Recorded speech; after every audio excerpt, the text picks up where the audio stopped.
Okay, hello everybody. How you guys doing? My name is Mark. This is Why I Hate the World. What's happening? So, we are going to talk a little bit more about Christian nationalism today, because that is a big thing in the news, and also these people are on the rise, seemingly getting more power and followers, and Christian nationalism is, in my opinion, the one thing which is actually capable of destroying the United States. I personally, I don't fear a lot of things. Like when it comes to like the country and the well-being of my country, I'm not afraid of things like, international terrorism or even like wars with other countries as like a potential to like destroy the United States. Like I am not afraid of that kind of thing, but I am afraid of Christian nationalism. So I think my microphone might be a little too loud. So before we continue, let me just turn that down ever so slightly. Because I notice when I talk, it's going into the red like constantly here. So if it sounds weird, if my microphone sounds weird and it's like super loud, like please let me know. But let me see here. I'm just going to turn this down just a little bit. Say about there. That should be good. Okay, anyway. So, but first, before we do that, let's take a look at what we're working on. So, we're working on a hideous demon monster. As you can see, I cut his head off a little and shrunk it down a little bit and all that. So it fits a little bit better with his body. And I figure we'll give him like a weapon over here. Um, I should have all of my weirdness with my tablet and stuff resolved from last week. I don't know if you saw last week's stream, but it was kind of a disaster. This time should have more art in the actual art and politics and art stream for you guys to enjoy. Right. So, want to talk a little bit about Andrew Torba. And who is Andrew Torba? Well, he is the CEO of GAB. Right. What's GAB? GAB is a Twitter ripoff that caters to the free speech crowd. Right. Of course, every site out there that touts itself as a bastion of free speech shortly becomes overrun with white nationalists, with Nazis, with anti-Semites, QAnon believers, and various other right-wing wackaloons. Because people like that tend to gravitate towards these sites which are unmoderated. Because that's really when they say, free, we're a bastion of free speech. What that really means is that we tolerate hate speech, is what that really actually means, right? Because, here's the thing, folks, right? Hate speech is not free speech. It is not, you know. I mean, when it comes to the government, right? The government is not allowed to throw you in jail for, engaging in hate speech, right? You can engage in all the hate speech you want. It's when you actually threaten people, that's when it becomes not, right? That's when it becomes a foul of the law, right? And I don't think there's anybody out there who would disagree with that. Thing is that, if you go to a private platform like, say, Facebook or Twitter or something to that effect, right? Private platforms don't deal in free speech. Private platforms deal with speech that they allow on their platforms. So if Twitter kicks you off for being a raging Nazi, that's not violating your free speech. Twitter is not capable of violating your free speech. The reason why is because you can just, if you don't, like it, and you get kicked off of Twitter for, breaking their terms of service, you are still free to go out and join any other platform, such as GAB, that will allow you to say those things, right? And that's one of the big things that right wingers of all stripes get wrong. Moderation is not the same thing as violating your free speech. A private entity, excuse me, is not capable of violating your free speech because you have the freedom to find any other virtual soapbox out there and or even make your own and still say it. The only thing that's capable of violating your free speech is the government. The government throwing you in prison.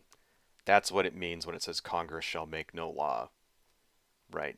Abridging the freedom of speech or freedom of religion, right? So there are certain protected speech, but it's like even that, a private entity is allowed to kick you if they don't like whatever you say. You know, Lewis the Hedgehog, thank you for joining, man. Well, appreciate it. If you can't stay long, still appreciate you joining. It's good to see you as always, man. So anyway, Gab is one of those sort of, yeah, like I said, Twitter ripoff, kind of Twitter knockoff things that popped up in order to cater to the people who were kicked off of social media platforms like Twitter and Facebook and Instagram and all those other things. Usually for breaking the terms of service by engaging in hate speech or threats, which is perfectly 100% legal. And as a result of that, Gab is notorious for hosting all kinds of fringe far right people. Nazis, white supremacists, race realists, white nationalists. QAnon is a major thing on Gab. It's all over the place. And now it's seemingly become a somewhat of a haven for Christian nationalists, which are really big in the news. Last week, we covered a video by Marjorie Taylor Greene. And, the thing about Christian nationalism now is that it's emboldened because we have the recent, challenges in the Supreme Court and, outright bans of abortion, for example. And then other things around the country, lots of, in Florida, Ron DeSantis is basically using a Christian nationalist playbook in order to rile up his base so that he can run for president and hopefully lose. Please, folks, don't vote for fucking Ron DeSantis. All right, please, I'm begging you, don't make Ron DeSantis the president. The guy's a complete asshole.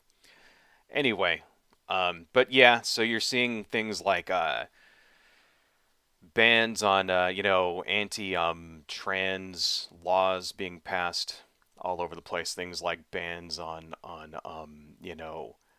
like bathroom bans for trans people. Things like gender affirming care for minors being outlawed in places like Florida, for example. Books, all over the place. You're seeing like literal fucking book burnings at libraries and such because they're carrying, because some concerned parent out there finds a book by an LGBTQ author that they don't like, and now they're going around and Proud Boys showing up at libraries, shit like that. You're kind of seeing a surge of these people, thanks in no small part to the Republican Party using this type of bigotry in order to try to basically win the midterms. That's one thing, right? But I don't want to blame it all on them. They are very much taking advantage of this, but sometimes those lines get a little blurred. And then when you start seeing members of Congress, for example, showing up on talk shows talking about how they want to, make biblical law passed on a national level. People like Lauren Boebert and Marjorie Taylor Greene and Louis Gohmert and so on. Right. So you have here the CEO of GAB, who is kind of come out and is using his platform in order to pursue his goal of Christian nationalism. Christian nationalism, again, for all of you folks out there who are new to all this stuff, is the complete domination of every aspect of life by religious zealots, right? By Christians. And when we say by Christians, we mean it's also a very specific brand of Christianity, right? Because Christianity, Christians is a umbrella term that means a lot of different things, if you say Christian to one person, they might mean evangelical, and another person might think Catholic, and another person might think Pentecostal. Some people might even think Mormon or Jehovah's Witness, for example, right? No, no, no. People like Andrew Torba have a very, very narrow definition of what Christian actually means, right? And it's white conservative evangelical Christian. That's what that is, right? No Catholics, right? Or Catholics, but Catholics would be sort of like second class citizens to them, you know, because the Catholicism has always sort of been like, the main head sort of like final boss of like evangelical Christianity has always been Catholicism, the Pope being controlled by demons and shit like that. Wish I was making that up, but I'm not. That's very much a conspiracy theory that goes through Christian evangelical circles. We'll be talking a lot about conspiracy theories when speaking about Christian nationalism, because the religion seems to be 10 parts, 9 parts conspiracy theory and 1 part scripture. Half of the, I would definitely say that. I would say 90% of the things these people believe have no actual basis in the actual Bible. So if you actually are a Christian out there and you know, you are very much justified in not identifying with these people and saying they're not real Christians. Like when people say that sort of no true Scotsman thing, in this case, it actually kind of applies. They really are not what anybody would identify as an actual Christian. Like the beliefs they have, at least, when it comes to things about Christians and government, when it comes to things about, even the things they say about, trans people and abortion and gay people and all that. And none of that stuff that they actually believe has any real basis in the actual religion itself. And it all comes from conservative culture, conservative American, specifically American conservative culture is where it all comes from. The support for gun rights over human rights, the anti-immigration stance, right? These things are not in the Bible at all. The Bible doesn't say everybody should have a gun or a weapon. The Bible doesn't say turn away immigrants. The Bible says support immigrants. The Bible says beat your swords into plowshares, right? And that you're supposed to turn the other cheek. That's what it actually says when it comes in the Bible. It doesn't say if somebody steals from you, blow them away and shoot them the nanosecond they walk onto your land. It doesn't say that at all. It says if somebody strikes you, turn the other cheek. If somebody steals your cloak, or steals your shirt, offer him your cloak as well, right? That's what it actually says. You're supposed to be nice to the people who aggrieve you in the Bible. According to and these are the actual words of Jesus Christ himself. You're supposed to be nice to people when they're assholes to you. You're supposed to support people. If somebody steals from you, you're supposed to have sympathy for them and offer your help. It's kind of the exact opposite of what conservative American evangelical Christians do, isn't it? So, anyway, that's my intro. Here is the link that we're going to be watching. I got 2 videos. We'll go through this first one, but because of my tendency to ramble like crazy, I can't guarantee we'll get to all of the second video, but I'll at least post it down in the thing for you guys. But this is the first video. This, once again, is Andrew Torba. This is on GAB TV, and this was released on July 25th. Let me turn on my little window. We can make this slightly bigger, and then let me just make that. There you go. Slightly bigger like that. So, Andrew Torba, of course, is this guy down here in the lower right wearing a sort of, I guess what is that? A fucking weird lime green looking pastel colored, gelato flavored shirt there with his copy of the Constitution. I think that's the Constitution behind him. I don't know. And then of course the Last Supper in the background. People always frame their windows like this to give you little subtle hints of the shit they believe or whatever. It's like, yeah, okay, whatever. Let's see what he's got to say. This video is called "Who is Christian Nationalism for?" Well, Christians. And this is mainly a response because he got a bunch of shit a few weeks ago for making a video essentially saying that people like Dave Rubin and Ben Shapiro are not welcome in his movement because they are not Christian, according to him. Because Ben Shapiro's gay, or Ben Shapiro, sorry, Freudian slip there. Ben Shapiro's not gay. Ben Shapiro's a Jew, and he's Jewish, and Dave Rubin is gay. Excuse me. And it's basically he got a bunch of shit from other conservatives for being mask off about it, right? And here's the thing about people like Ben Shapiro and Dave Rubin is that they basically bend over backwards to appeal to the same audience that this guy Andrew Torba appeals to. Ben Shapiro and Dave Rubin are sort of like they've spent a lot of time framing themselves as the good ones, right? So if you've ever wondered like why is it that minorities and like people who are not cis white Christians or whatever vote for Republicans, right? When in the GOP and basically support conservatives when there's so much overwhelming evidence that conservatives don't give a shit about them and would throw them under the bus in a nanosecond. It's because they have this sort of framing. They frame themselves as, well, I'm one of the good ones.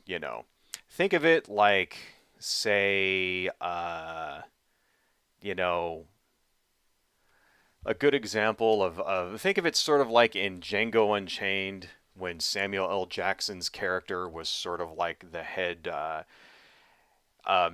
head slave, right? And he got to sort of, he conspired with, Monsieur Candy in order to basically ruin Django's day for no other reason than besides the fact that, he could. Because he was, even though he was one of the oppressed minority, he was technically a slave himself.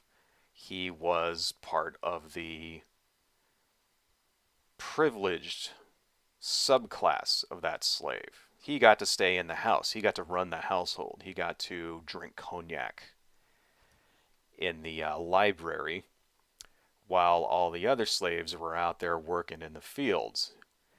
He had a privileged position, and he didn't want to ruin that for himself. He profited off of the misery of the other people of his kin, essentially. Right? Those types of people are the biggest hypocrites of all. When you're part of a class who's being oppressed, and you oppress the same members of your class because it personally profits you at the expense of people who are just like you, that's the biggest, most despicable thing that you can possibly do. Django Unchained is a really good movie when it comes to that. I mean, Django himself in that movie makes allusions to that. He becomes somebody who is a bounty hunter and then masquerades as a slave trader, even though he's black. And there's a part in that movie where a slave is running away and he gets caught and there's dogs surrounding him, right? And the other guy, Monsieur Candy, right, says to Django, "What should we do with this dude?" And Django basically says, I don't care, kill him, in so many words, right? And the dogs tear this poor guy apart. And Django is sitting there, he's got the glasses on, trying to hold the emotions back on his face, right? Because it's the exact opposite of what he really wants to do. What he really wants to do is pull his gun out, shoot Monsieur Candy through the fucking head, and free everybody in there, like he did earlier in the movie. Earlier in the movie, where he goes and blows away like a guy who's whipping slaves and stuff like that. That's what he really wants to do. And he has to basically, in order to keep up his facade, in order to save the woman he loves, he has to sacrifice this poor guy who is just like the thing. Though the thing that really makes it really horrible is that was Django himself, not even that long ago. He was the same. He was in the exact same position as that dude, and it's because he right now personally is not in that position because he's privileged. He's perceived to be part of the privileged freeman class, right? And that's what makes it doubly like the satisfaction also much better when he like completely like blows away Samuel L. Jackson. It's sort of like he's symbolically murdering that part of himself. And the movie ends with him watching the whole thing burn down, right? Django Unchained is an awesome movie. I don't know if you guys have not seen it, go see it. Kind of went off on a bit of a tangent there, but anyway, the reason I was talking about all that was because Ben Shapiro and Dave Rubin, and to some other extent, people like Blair White and others, are essentially the same as, they're that sort of privileged class of under minority who the people that they cater to spend a large amount of time engaging in bigotry against people just like them, and that's what makes them, I think, doubly, even more despicable than anything else. Is that the thing is, people like Ben Shapiro, Dave Rubin, they're not stupid. They know what they're playing with, right? They know who their audiences is. They know who their audiences are, and this is why they, they're doing it anyway because it's making them money, and that's what. And so then every time you see somebody like, basically on the right, acting bigoted towards them, giving them a little bit of that racism that they profit from, a little bit of that bigotry that they profit from, I think it's, I don't have much sympathy for them. But not sure how we got on this subject to begin with. But anyway, oh yeah, it was because the reason we got on the subject is because this guy, Andrew Torba, the CEO of GAB, is essentially calling them out and saying, you guys are not welcome in our movement. And so he got a bunch of shit for that. And it's like, well, you lay down with the jackals, what do you expect is going to happen, right? But let's hear it from the man's words. Let's hear, I don't want to put words into his mouth. Let's see what he has to say. Let's go ahead and play the video and see what the man has to say for himself. Hey folks, Andrew Torba here, CEO of GAB.com. So we have the Media Matters folks. Eric from Media Matters is really just one of the biggest proponents of propelling the Christian nationalism narrative out to Twitter and out to the mainstream media. So I'd like to give a short golf clap to Eric from Media Matters for continuing to spread our message and the message of Jesus Christ and the message of the Word of God and the message of gospel. Okay. I'm guessing this is because Media Matters did a series of videos basically exposing him. Yeah, alright. I just like how this dude is, you can kind of see the arrogance here. The Word of God. You're exposing the Word of God. Just keep that in mind again, folks. Nowhere in the Bible does it say that Christians are supposed to run everything. Actually, it kind of says the opposite, right? It says Christians are to obey the secular authority. That's what it actually says in the Bible, right? Render unto Caesar that which is Caesar's. It does not say anywhere in the Bible at all Christians are to take dominion of the earth or take dominion of a nation, or that they're supposed to and pass laws to force people who don't believe what they believe in order to act the way that they're supposed to act. In fact, it's the exact opposite. The message is you're supposed to come to Jesus by yourself on your own, right? And as a Christian, you are called to spread this word around. You're not called to force people to take it. The entire point of Christianity is that you're supposed to have a choice, right? You can choose to believe or you can choose not to believe.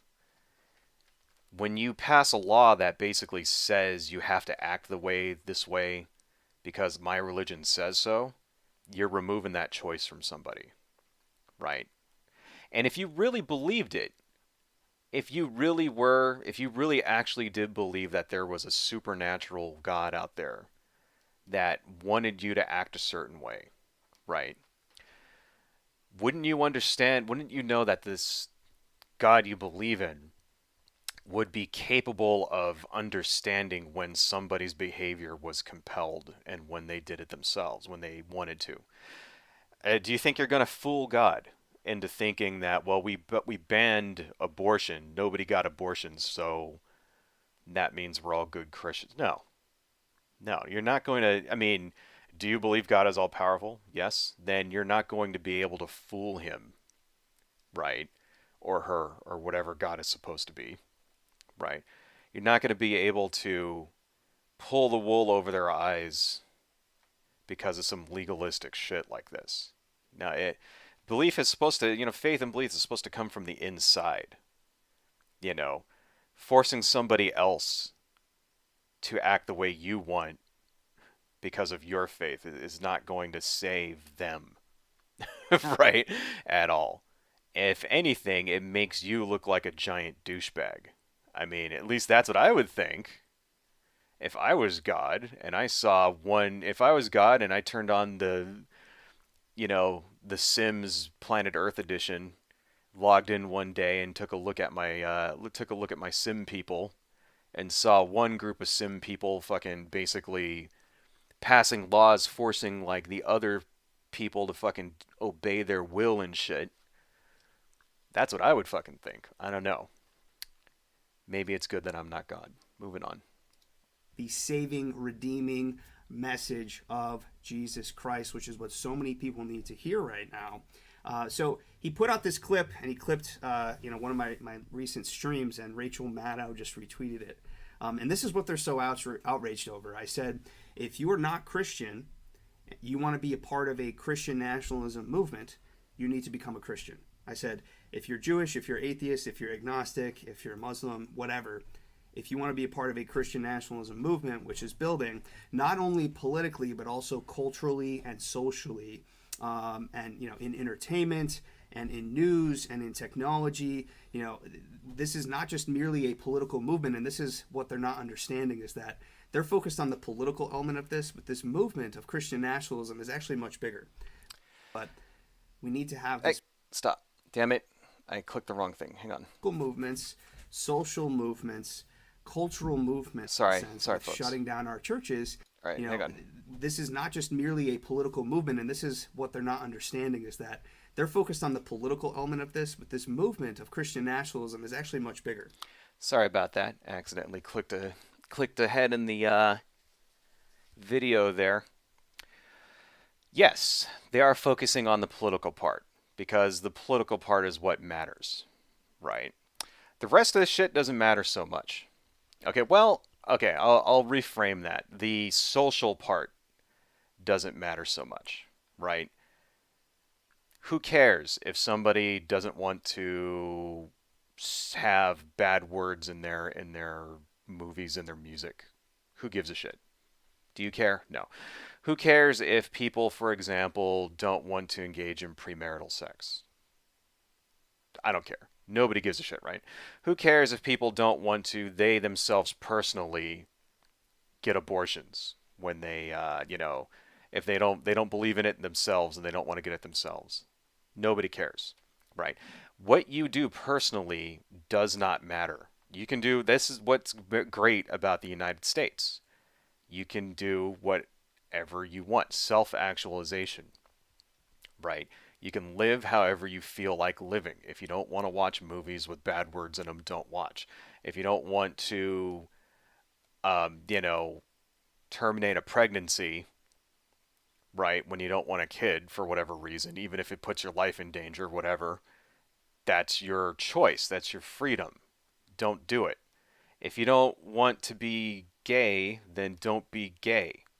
No one is forcing you to be gay. If you don't want to be trans, don't be trans. No one's forcing you to be trans. That's what freedom is all about, right? Politics is when you start enforcing those things on other people, right? When you start passing laws saying you can't be trans, you can't be gay, right? When you start passing a law saying you have to do what we tell you with your body. Oh, you're pregnant, you have to have that kid. Oh, it doesn't matter. Oh, well, yeah, the kid, it's putting your life in danger, you might die. Too bad. Abort that child, go to prison, even if it does save your life. No, right? That's where the politics part comes in. Oh, you made a movie with too many F words in it. You're going to prison, right? Oh, we're gonna go back and we're gonna like cut out all of profanity from like every movie made in the last 50 years. We're gonna cut out all the sex scenes. We're gonna cut out all the violence.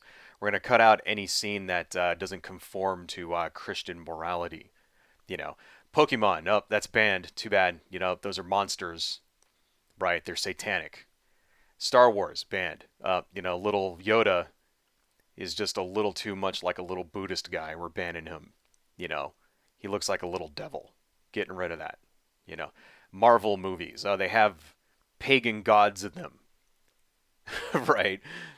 One of the superheroes is a pagan god. Thor. Nope, we're banning that. Right? He's not a hero. He's actually, pagan gods are demons in disguise. Right? Oh, your library has too many fucking books by gay and trans people. We're burning all those books. We're banning them. We're outlawing them. Right? Anybody caught in possession of these things gets sent to a fucking like Christian re-education camp. Right? That's the important part. The politics is the important part. The cultural shit doesn't fucking matter. The other shit, yeah, okay, maybe might be a little concerning as well. Right? Because part of Christian nationalism, Christian dominionism is what they call it as well, is dominating other social parts of, industry and stuff like that. That might be a little concerning too, to have sort of crypto Christo fascists in positions of power in places like Twitter and Facebook and all that. But the part that's going to have the biggest impact on people's lives is politics. And this is why politics matters more than the rest of that other bullshit he's saying. Moving on. Right? It's really a social movement. It is a cultural movement, as much as it is a political one. And we are only just getting started. Okay, you people went way too far. You pagans, you degenerate pagans and atheists and non-believers went way too far with the COVID nonsense, with shutting down our churches and forcing our kids to be masks and forcing us to get vaccinated with some mystery goop in order to keep our jobs and provide for our families. A lot to unpack in that one. Yeah, no surprise to me that the guy is an anti-vaxxer. You know, remember, nowhere in the Bible, folks, does it say anything about medicine. It says nothing about Christians taking medicine at all, or we should be opposed to this or that, right? The anti-vaxxer thing is 100% conspiracy theory, built up with zero proof, right? 100% bullshit conspiracy theory built up with zero proof over this last year. It's not a mystery goop. We know exactly what's in it. And the reason they're opposed to it is because Democrats were in charge. That's why. The anti-vax thing was always sort of there in the background, but it didn't really take off until Trump left office. You know, you know why? Because Donald Trump, when he was in office, took the fucking vaccine. and was telling people to take it. And it wasn't until Joe Biden became president in, 2020, like 2021, that the anti-vax thing really took off. It was there in the background because the anti-vax thing has been around for, decades at this point. It's one of the unifying bits of wackery, wackaloon batshittery that extreme left wing people and extreme right wing people both share. Anti-vax stuff actually started on the left wing, believe it or not. It was like part of the natural foods, sort of natural medicines movement, is where that really sprang out of to begin with. And then there was a study about autism, which was bullshit, and a bunch of other things. It's we could do that on a different stream. But now it is definitely most firmly in the right wing camp, and there is, the thing about it is that there's zero proof, of any of these ridiculous conspiracy theories. This idea, like, how many of these have we heard? Maybe I should do a stream just on anti-vax conspiracies because there's so many. There's this baby stem cell conspiracy that they used baby stem cells to make vaccines. There was a one about, I shit you not, I saw a TikTok about somebody saying that there was a miniature fucking demon inside of the vaccine. And when they inject you, there's like a squid-like demon creature that infects your cells or something else. And then they said that it sheds, and people that, if you get the vaccine, then you'll spread it to other people. There's people out there now, like on the right, if you actually go on Gab, you'll see people talking about purebloods now. And when they say pure blood, what they're actually referring to are people who are not vaccinated. Right? Kind of funny how they're like, reappropriating that extremely racist anti-Semitic language there in order to refer to vaccines, right? Such bullshit. Secondly, nobody, because when he said shutting down churches, right, during a pandemic. Here's the thing about that, folks. Yeah, churches were, there were orders for not just churches, but for any large group of people to not meet. Okay. Why was that? Because in the first year and a half of, you know, COVID-19, right, of the pandemic, there was no vaccine for it. And not only was there no vaccine, there was no effective treatment, right? It took a good 9 months or so before they started finding effective treatments for it. Before they started getting what's that shit that Trump took, those antibodies. That Trump took. When he got COVID and almost fucking died, right? They gave him those antibodies, and the thing about it is that I can't remember what they were called, like monoclonal antibodies, I think is what it was. There wasn't enough of those for the entire country, right? So everybody who got sick couldn't get these antibodies, right? And they were highly experimental. They're out there now, and we have a much better supply of them now. But for a good, for the first like year and a half of this, there was nothing. There was no treatment, no effective treatment. There was no vaccine for it. There was no way to actually like do anything about it once you caught it. All they could do is put you on a respirator and hope you didn't die. And 1 million people have died from this, right? I mean, even now we do have vaccines now, right? 400 people a day die from the Rona. All right, let's look it up. Let's look up how many people died yesterday. Okay, let's go to over here, and let me just bring this over here so we can see what I'm searching for. Actually, let me search for it first so you don't get a glimpse of my search history here. Right, because, Anyway, coronavirus deaths. Let's take a look. This is just Google, all right? Let's see, United States, let's do show all. How many people died yesterday? 657 people died yesterday. Okay? Yesterday. August 5th. It kind of went down a little bit. Looks like it went down, looks like some days, like here we go, last month there was only 21 people a day. And then, It's going back up. Take a look at that line. You can see this is the big first spike, right around Christmas of 2021. And this second spike right around Christmas again, right after Christmas, right? So you can see after like pretty much every holiday, there's a huge ass spike, right? We're going up again. Deaths are going up again. Now here's the good news is that if you look at the new cases, right?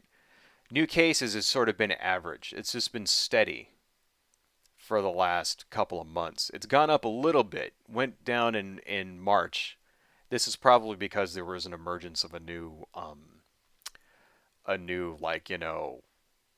strain.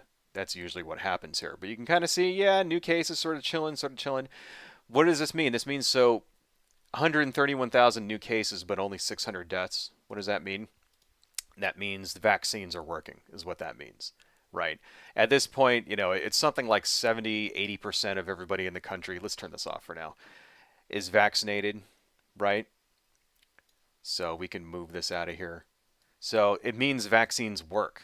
It means the people who are dying now, right, are either super old, have have lots of pre-existing conditions like asthma, heart disease, something like that, cancer, whatever, and then just the getting coronavirus just pushes them over the limit and they die. It's either that or they're not vaccinated. Those are the people who are fucking dying now, right?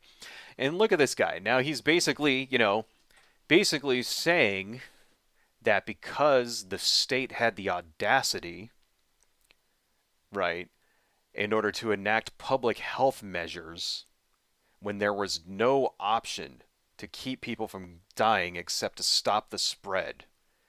This is the reason why Christians are pissed off. How does that make any sense? If you're supposed to be a Christian, you're supposed to want to fucking help people. You're supposed to want this is are you not supposed to be able to help people? I mean, isn't that what Jesus Christ says you're supposed to do? Right? You're supposed to care for the sick and the needy, right? You're supposed to obey the secular authorities, care for the sick and the needy, right? Help people that need help.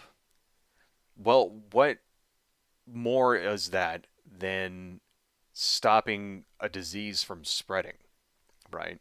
And here's one other thing. I want to bring this back here a little bit. Let's rewind this a Christian little says, bit which here, right? Because there's another point I want to make, but I want him to say this. Hang on.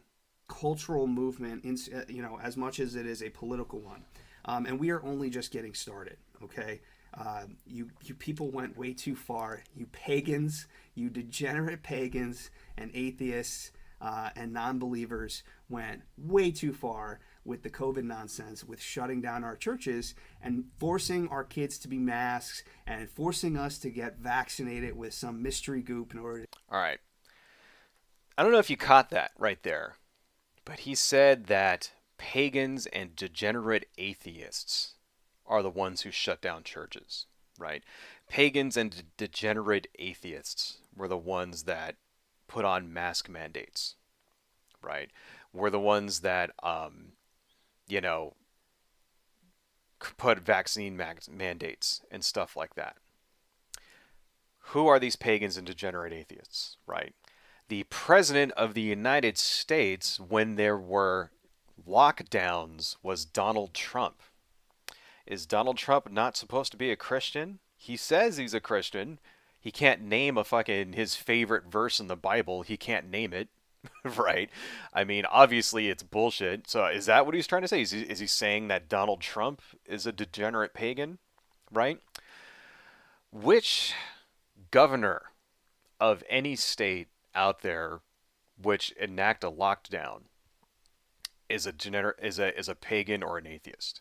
Is Ron DeSantis a pagan or an atheist? There were lockdowns in Florida, right? Did he order those? In Texas, is Greg Abbott, governor of Texas, is he a degenerate pagan or an atheist? Right? There were lockdowns in Texas. There were lockdowns all over the goddamn country, everywhere. Which governor is atheist? Tell me, which governor is a pagan? Right? Is there a governor of any state in this country who's an actual pagan? Worships like fucking I don't know, Odin or Freya or Wotan or something like that, right? Or as a Wiccan. Is there any governor out? No. Is there any governor who's an atheist? What? Gary Newsom? He's not an atheist. Fucking Christian. They're all Christians. All right. So I don't know if you caught. If you caught that, what he was really doing was blaming it on the left. Is what he was really doing right there. Degenerate pagan or degenerate atheist is a code word for gay or trans. Right. Whenever you hear somebody on the right like this say that word degenerate, right? That's what they're really doing when they say degenerate is a code word for, gay or trans right there. Right. That's what it is. He's blaming it all on gay people. He's blaming it all on trans people. It's a fucking whistle, like, um, fucking whistle word or whatever the fuck they call that, right? In order for his fucking like white supremacist asshole followers on fucking Gab, so that you know, dog whistle. Excuse me. For some reason, I was thinking wolf whistle. It's a dog whistle to his fucking white nationalist followers on his fucking stupid ass website right there.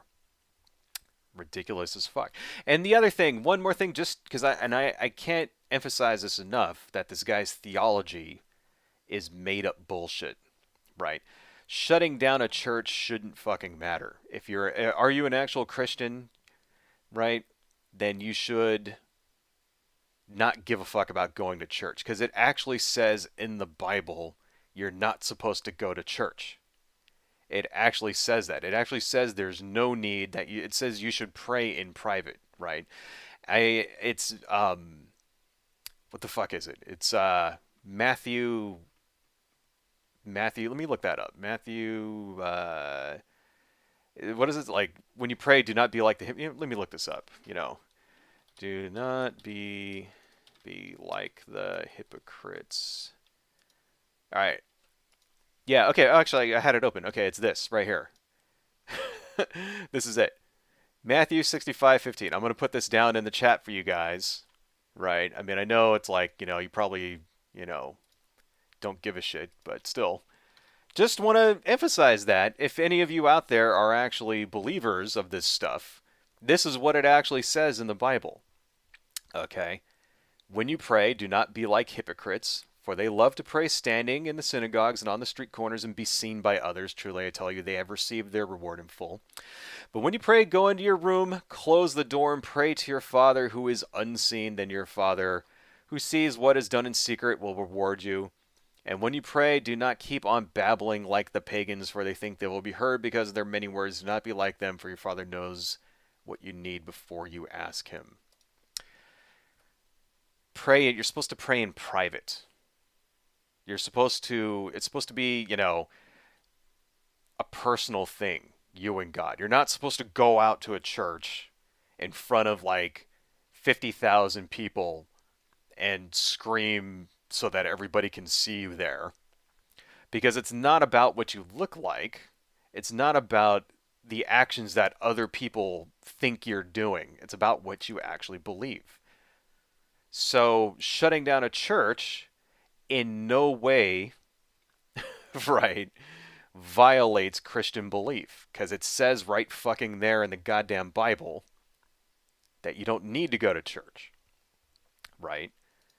So it's bullshit every which way you slice it. It's bullshit from the perspective of someone who doesn't believe, and it's even bullshit from the perspective of someone who actually does believe, right? Because what this fucking guy is saying is, it's like compounded bullshit, That's what it is. It's sort of like bullshit on top of bullshit that sort of like compresses down into a bullshit diamond that you can wear on a bullshit necklace around your fucking bullshit face.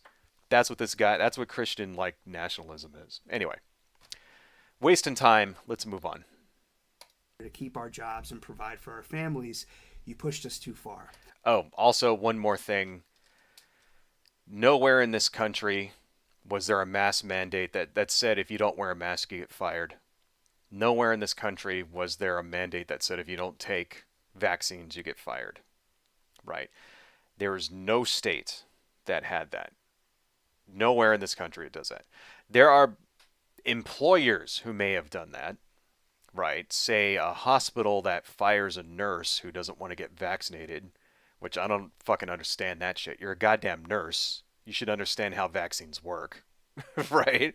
Or a doctor. You know, if you fire a doctor who doesn't want to get vaccinated, right? That is the choice of the hospital, right? If you work in an office, the office says you have to wear a mask. You don't wear a mask, the office fires you. That is the choice of the office.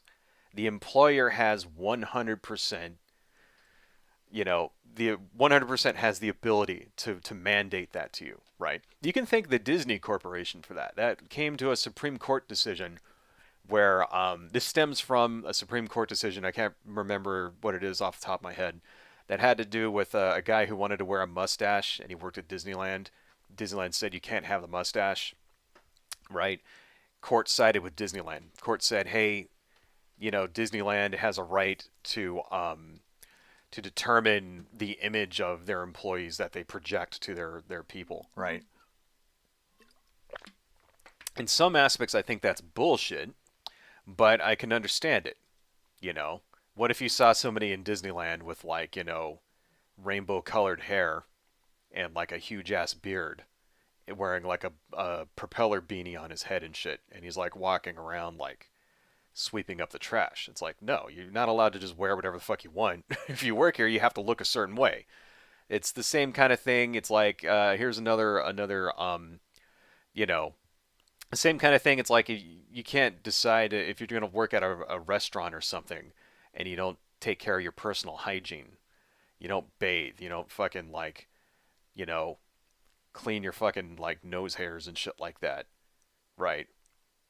The restaurant has a right to fire you if you don't follow personal hygiene standards, because that they don't want to project that. They don't want disgusting slobs working at their fucking place because people won't come in. Right? I happen to support that one to an extent. I think there should be limits on that, but I can totally understand that. It's the same kind of thing. Well, you work in a hospital, the hospital doesn't want a doctor who's around COVID patients spreading the disease around, so they say you have to get vaccinated, you have to wear a mask. If you don't want to do those things, the hospital has a right to fire you. It logically extends from that same Supreme Court decision. It's the exact same thing. It's the same thing like if you you know join the army, right? They give you all of the vaccines in the army. You don't have a choice. If you don't want to do that, you're out of the army. The end. Too fucking bad. Right? In fact, I mean, they basically force you to fucking do it from what I understand. I think you can't like not quit the army at a certain point or something like that, you know. But I don't really know how that works. But it's the same thing. So, but the way he's saying it, he's making it sound like this is a mandate coming down from the state governor, like the president signed a thing saying you'll get fired if you don't wear a mask, if you don't. It's complete and total bullshit of the highest order. What this guy really has a problem with is capitalism. Because that's what it is. It's capitalism. All right? So, capitalism is mandating people should wear masks. Capitalism is saying that people should get vaccinated so that they don't spread diseases to their customers. Right? Once again, just completely demonstrates how the logic of the far right is makes no fucking sense, has no basis in fucking reality, you know, because these people have their heads up their fucking asses. That's what it is. This guy's head is so far up his own ass that is like, you know, breath smells like fucking I don't know. Anyway, moving on. And now we're going to take dominion of this country, of our culture, of news, of entertainment, of technology, of education, of everything for the glory of Jesus Christ our King. It's just that simple. So I don't know why it's shocking that if you're not Christian, you can't be a part of this movement unless you accept Jesus Christ as your Lord and Savior. It's that simple. So, I don't know if you so what you just said right there, we're going to take what did you just say? Let's rewind that very, very much. I want to hear that one more time. You can't be a part of this movement. Is Christ our King? It's just that simple. So I don't know why it's of news of we're going to take dominion of this country, of our culture, of news, of entertainment, of technology, of education, of everything. So that part right there, what he just said, of news, of entertainment, of technology, of everything, right? What the fuck is this guy talking about? Okay, so this is theology. It's called the Seven Mountain Mandate, is what this is, right? I got a link to it right down here. You can see I actually prepared a little bit for this stream.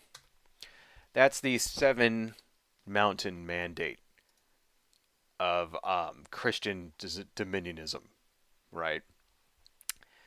And basically, what this is, it's the idea that Christians are going to take command of these seven areas of a society, and through them, they're going to assert dominionism over everything, right? And the Seven Mountains, it's actually not on this particular page, but it's basically like you just said, taking control of the government, taking control of entertainment, of the news, of large corporations, including technology, of I think we said education, right? Of medical, the medical industry, um, all kinds of stuff like that, right? It's that's how they basically family. Here it is. Okay, I've got them here. Family, religion, education, media, entertainment, business, and government. So basically, those are every aspect of someone's life. That's what he's advocating for here. That sort of dominion over all of those things. And think about that. If Christians control, well, first off, in this country, Christians already control those things. That's keep that in mind, okay? I mean, the religion, what is it like fucking 80%, 75%, something like that of everybody in the country is Christian of one form or another, right? It's something like 75% Christian and then like 2% Jewish, 2% like Muslim, Islam, right? And then like another 6% everything else. And then um the remainder is like atheist or non-specific, and that group, the last group, atheist or non-specific, whatever that is, that includes other Christians who are not like, people who still believe but just don't go to church. That includes them. It includes people who like, say they have a personal like belief in an afterlife, but just don't like belong to any specific denomination, or just don't call that belief Christianity, right? They're still believers. They're just not part of any specific church or creed.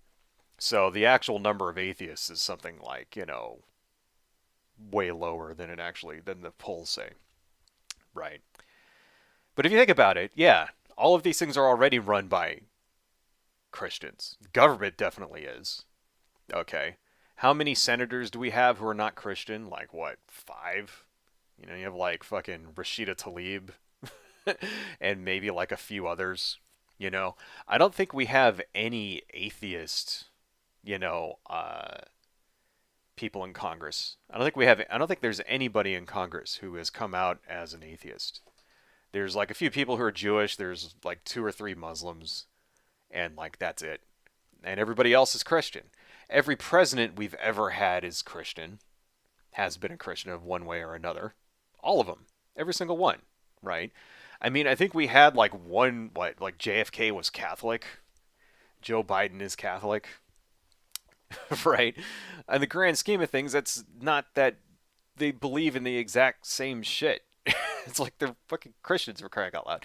They've been playing ball with the Christians, at least, all of them, right? Entertainment. Everyone in entertainment is Christian. You get these lists. The right wing likes to pass around these lists of how they say like, oh, Jewish people run the media.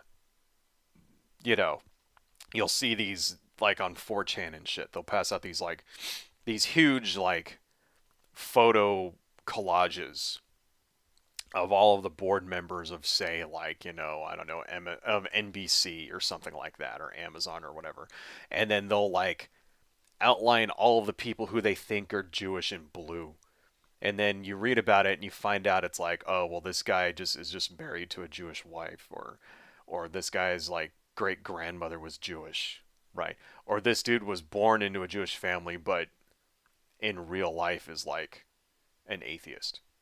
Right, or something like that. Like you see all this and it's like, okay, so they're stretching it really fucking far to say like the media is controlled by Jews, because that's like a big like sort of whistle, dog whistle conspiracy theory thing on the right wing, that all of the media is being controlled by Jews, by Jewish people, because it's all part of some big silly ass cabal that fires fucking space lasers from orbit in order to start forest fires and shit. Like, it's ridiculous. It's New World Order shit, is what that is. It's bullshit. Business is run by so yeah, it's like they already fucking run all these things. So what does it really mean? It really means that they want his kind of Christian to run all this stuff. That's what it really is, right? Keep in mind, to people like Andrew Torba, if you're the wrong kind of Christian, then you're basically the exact same thing as a pagan. Somebody like, say, if you're a Mormon, to Andrew Torba, that's the exact same thing as paganism. Mormon is the exact same thing as paganism, right? If you're a Jehovah's Witness, then you're not a Christian, right? If you're part of, like, say, Unitarian Church, you're not a Christian. Okay.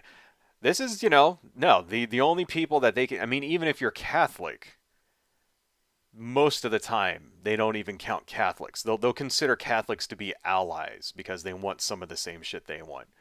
Like, they want to put bans on abortion or something like that, right? But no, it's not about dominion, control by Jesus Christ and by Christians. It's control by them. Let's keep that in mind. That's what Christian nationalism, Christian dominionism actually really means. It doesn't mean Jesus is going to be in control. It means we're going to be in control.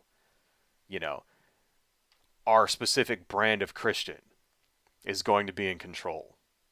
And we're going to dictate our morality to you. And if you don't like it, we're going to throw you in prison. That's what it really means, right? That's what it really fucking means. Let's keep this, let's not, you know, bullshit ourselves here, right? Let's not make excuses for them. Okay? They're not looking, and that's the other thing. They're not coming at it from a direction at all where they think where they're going to help people. They don't actually think in their heads, oh, this is going to solve all of the country's problems. They don't give a fuck about the country's problems, right? Their policies show that they don't care and they won't do anything about the country's problems at all, right? They just care about imposing their will on everybody else, you know? Anyway, bullshit. Let's move on. We only got through like the first fucking 2 minutes of this. Let's continue. I guess we still have an hour. Let's read some comments. We got any comments in here? Let's see. Lewis the Hedgehog, because we're about an hour in. We can read some comments. Lewis the Hedgehog. Maybe God is too embarrassed to physically show up at this point. I, this is one of the things that kind of makes me not believe because, I mean, I obviously used to, I don't know. I mean, I never really believed myself personally. Like, I don't think I ever really did. Even as a kid, I always kind of treated God the same way that, like Santa Claus or like the Easter Bunny or something. You know what I mean? Like I always sort of knew when I was a small child that God, like Santa Claus wasn't a real thing. Right? or the Easter Bunny wasn't real. Like I just sort of I thought they were like cartoons. You know what I mean? Like you know Rudolph the Red-Nosed Reindeer or something, and there goes Santa Claus, and it's like do you actually think that's real? It's just on TV. And in some respect, I don't think I ever actually believed. I mean, I think maybe as a very small child I might have, maybe, but I don't know.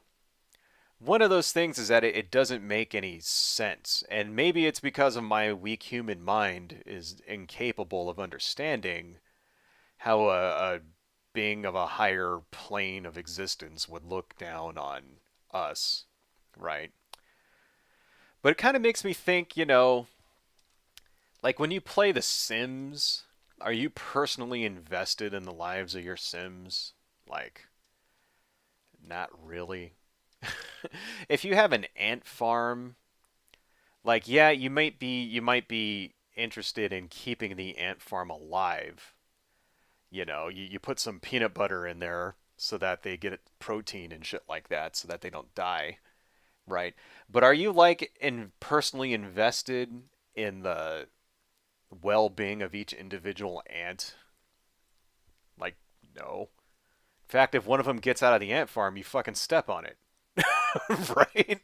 Like same thing. Like I have a tomato plant outside that is finally starting to produce tomatoes after like a year because I planted it at the wrong time like an idiot. Like you're supposed to follow the directions on the tomato seeds, and I planted them in the middle of fucking winter, and that's why it took a year for them to like show tomatoes. But now that there's tomatoes there, it's like, do I give a shit about like all of the different tomatoes? Like, no. If one of them had like one of them was nasty, like you throw it away. Like, you know what I mean? Like, so I don't understand how like the concept of what they say about a loving personal God that has a plan for you and all. It doesn't make any sense to me because if such a being actually existed, I don't understand why he would love every single person on Earth.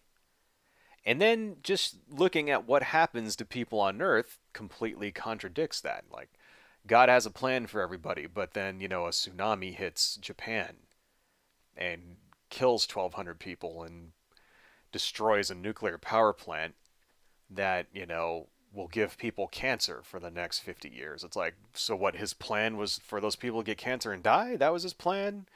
His plan was to just have all those people get born and live their normal lives, then just wipe them all out in a tsunami. That's her plan. Like in Uvalde, right? There's kids that woke up and went to school and, blah, blah, blah, and having a good time, learning their ABCs and their 1, 2, 3s, and then a maniac shows up and just blows away 17 of them. Was that the plan? Was God's plan to murder those children? So what? So that we don't do anything about gun violence? Like, what was the lesson? Because that's the other thing the Christians will say. They'll say shit like, well, he's using these things to impart lessons on the rest of us. Well, what was the lesson about Uvalde, right? I think the lesson was we're not going to do anything about it. That's the fucking lesson. Has anything changed since then? Has Texas passed any kind of laws to stop maniacs from getting their hands on fucking machine guns since Uvalde? Nope. We passed one gun law at the national level that actually won't stop people like, the shooter in Uvalde from getting their guns, right? We passed a law that won't do shit to stop it. So what's the lesson we're learning? The lesson we're learning is what? Republicans are assholes? Is that the lesson? I mean, is that why 17 kids had to die for that? You know? It doesn't make any sense. Like, however you look at it, if you try to look at it rationally, it doesn't make sense. The world only makes sense if things just happen by chance. And, you know, shit happens. There was an earthquake. That's why Fukushima happened, right? That's why, all right? A maniac bought a gun and shot children. That's why Uvalde happened. There's no divine intervention there. So, I I don't know. I mean, it doesn't make any. This is part of the reason why I just don't really believe it. You know, because there's plenty opportunity for a divine being to intercede. There's plenty reason, plenty opportunity. You know, lots of injustice in the world, lots of people suffering.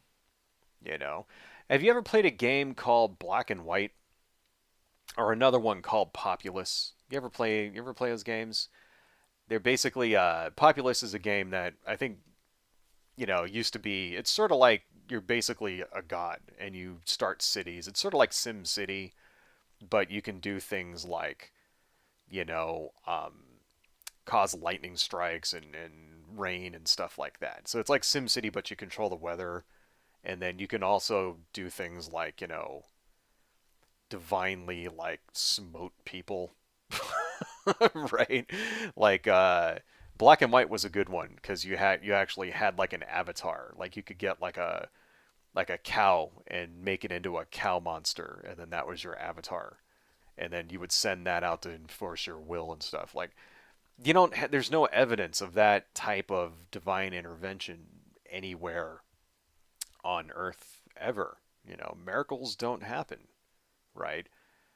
There's no evidence of any of the miracles described in the Bible. There's no evidence of those things happening. The Red Sea parting, for example, it didn't. It's ridiculous. They're fables, is what they are, you know. But people believe this shit like it's true. It's like, if there really was a God, he could just, why does God have to write shit down in a book from 2,000 years ago full of contradictions that doesn't make any fucking sense, filled with all kinds of like stupid Bronze Age, fucking superstitious bullshit? How come he can't just snap his fingers and make everyone on Earth divinely inspired and understand that, you know, God is real? Why doesn't he just do that? Does he really care about saving people? That's the other thing. If God is omnipotent and supposed to be benevolent, right? He's supposed to be benevolent, the God, the God of the Christians is supposed to be all caring and all loving. But if you don't obey his rules, you spend eternity burning in fire. Well, does he really want to keep everybody out of hell? Then why doesn't he just automatically make everybody understand that he's real instead of having to like navigate this ridiculous setup of a Bible compiled by Bronze Age shepherds, right? Why doesn't he just do that? And then here's the other thing about that. If you really think about that too, well, if he's omnipotent, if he knows everything that's going to happen ever to everybody, then he knows who will end up in hell before they're even born. So, does he actually care about people? Does he want people not to suffer? Then why does he allow the people who will go to hell to be born? Right? Something to think about. So, he's allowing people then that he knows will go through life and end up dead and then goes directly to hell. He's allowing those people to be born in the first place. It's not; those are not the actions of a loving God, right? Those are the actions of an indifferent ant farm owner, where an ant gets out of line, you stomp on it because you don't give a fuck, right? So at most, if there's a God, it's an indifferent, detached deity that just doesn't care about you on a personal level, right? And how could he? He's so far above us that it doesn't fucking. And then when you look at it from that perspective, well, it doesn't matter then what you do because shit is just going to happen the way it's going to happen. And whether he's a real or not, it doesn't matter because no one's coming to help you, right? So it doesn't make any sense. It only makes sense if he's not real. Then it makes sense. I don't know. Anyway, went off on a big ass tangent there. Sorry, folks. Adversary fandom, and now polio is ravaging again. I read about that. I read about how polio, they found it in the sewage water in New York City. and then it matches a strain that was found in Europe and that was also found in India, and that scares the shit out of me. I don't know if me myself personally, I don't know if I'm vaccinated by polio because it ended shortly after I was born, so maybe I don't have a polio scar, so I don't know. I might need to go get a polio vaccination. I have to ask my mom, I guess. But that scares the shit out of me, man. That just like demonstrates right there like how these viewpoints are detrimental to not just like our society, but like the fucking human race. I mean, polio was a thing that for, hundreds of years would damage people, you know, take away their like ability to walk and stuff like that. And it wasn't Christianity that stopped polio, right? It wasn't a bunch of people sitting around praying to God and then God reached his holy hand down and smote the polio virus. It wasn't that. It was, science. Science. It was secular science that defeated polio. And it's the insane right wing Christians who are bringing polio back because they think vaccines are the fucking mark of the beast or something. It's I mean that it's infuriating. And if we ever needed an example of how beliefs can be, detrimental, right? How like beliefs like this, how and why beliefs like this should be stopped. That's the perfect fucking reason. Polio is the perfect reason to do something about this shit. Anyway, any more comments? Lose a hedgehog. Now I don't feel so bad for not going to church. Yeah, well, I don't know. Here's the thing, man. My grandmother on my dad's side was the one who was the religious one. And, she would occasionally, we'd go over there and we would go to church and blah, blah, blah, blah, right? And I actually think I went to Sunday school for all of like maybe 3 months or something when I was like 6. They sent me to Sunday school for a little bit. I barely remember it. I think I remember there was like a coloring book with Jesus in it or something. Right? So, me and myself personally, like, I don't have that religious background, and I know a lot of people out there actually do. A lot of people actually out there actually do come from families where religion was really important. Mine just wasn't, right? So I don't blame people for believing stuff. You believe whatever you want to believe, and I don't blame people for having hang-ups too when it comes to religion. And even people who leave their religions, I notice also tend to somewhat still kind of believe them, even after they leave. I had a friend back in the day, I haven't seen him in years, named, um, well, his nickname was Spud. Spud Sedition was his nickname, but, right. And he was actually the son of a preacher, you know. His father was a um, Baptist minister, you know. And so you can imagine the kind of things that he would believe. And even when we used to hang out, he was like 19 and shit, and I was a few years older than him. But we used to hang out and do all this stuff, and he rebelled hard, Spud, super hard, right? He rebelled like majorly hard, like Mohawk, Mohawk drugs, punk rock, the works.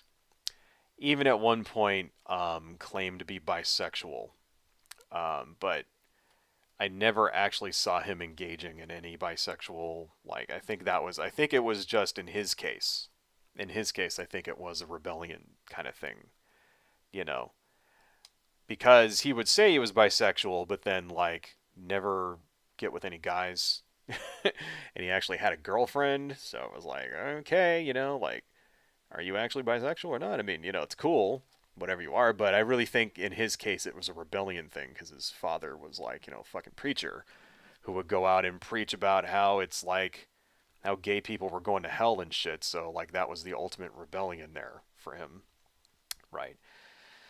But even my good friend Spud, who was doing his best to be the opposite of everything that his father was, still actually believed it. You know what I mean? He still actually believed it. He still believed in the end times. We're in the last days, stuff like that. You know, he wasn't like a bigot or anything like that. In fact, I think he rather sort of enjoyed, you know, because it was the opposite of his upbringing. So he was like, enjoyed being an anti fascist. You know what I mean? Like what we would call, I mean, this was kind of before Antifa really became a thing. This is like, probably 20 years ago at this point. But, you know, he was definitely what we would call an anti fascist today. Right. But even this guy who was like super, like, anti Christian in a lot of ways, like, still actually believed in the same theology that his father believed. You know what I mean? It's a very hard thing to escape. Your upbringing is a very hard thing to escape. And most people really don't escape it. Most people just end up being whatever religion their parents were. Most people end up believing the same. Most people end up inheriting the same types of hang-ups and heartaches and headaches, you know, that their parents have. Because most people don't think about this kind of stuff. Most people just say, well, whatever I was taught was right, and that's how it is. And it's like, very few people actually examine their beliefs and to find what they're actually worth and if they're worth believing, you know. Um, I credit even myself, I credit my upbringing for this, for my predilection to not fall into. And I don't want to say that I'm like me myself personally, that I'm like immune to cults or anything like that too. I mean, I was a big time conspiracy theorist for fucking years and years and years. I've talked about this on the streams before. I believe, this is kind of why I know so much about conspiracy theories, because I spent a good part of my youth immersing myself in their culture, you know, in conspiracy theory culture. So it's like I'm not immune to this shit either. I believed wacky things as well, right? But it's like, but I attribute my upbringing to the fact that I'm not like an insane right wing conspiracy I essentially was falling down the same path that Andrew Torba was, and if I didn't get off of it, I'd probably be on his side of all this shit. And I think it was, I attribute my upbringing to the fact that I didn't become super ultra religious in my early 20s. You know what I mean? Like it's very yeah, it's a very hard thing in order to get people to examine what they believe, which is that is essentially the crux of the culture war, is trying to convince people to examine what they believe and not just force it on everybody else, right? Not an easy thing. That's the kind of thing that actually leads to civil unrest and strife in many societies out there. You know, people fight wars over religion, right? I mean, it's happened many, many times in the past. People will do very bad things based on their religion to other people, you know. And we're not immune to that just because we live in the 21st century and have electricity and the internet. You know what I mean? Like, fuck. Modern societies fall victim to um, fundamentalist takeovers all the time. Look at Iran. You know, Iran was a secular country in the 50s and the 60s and the 70s.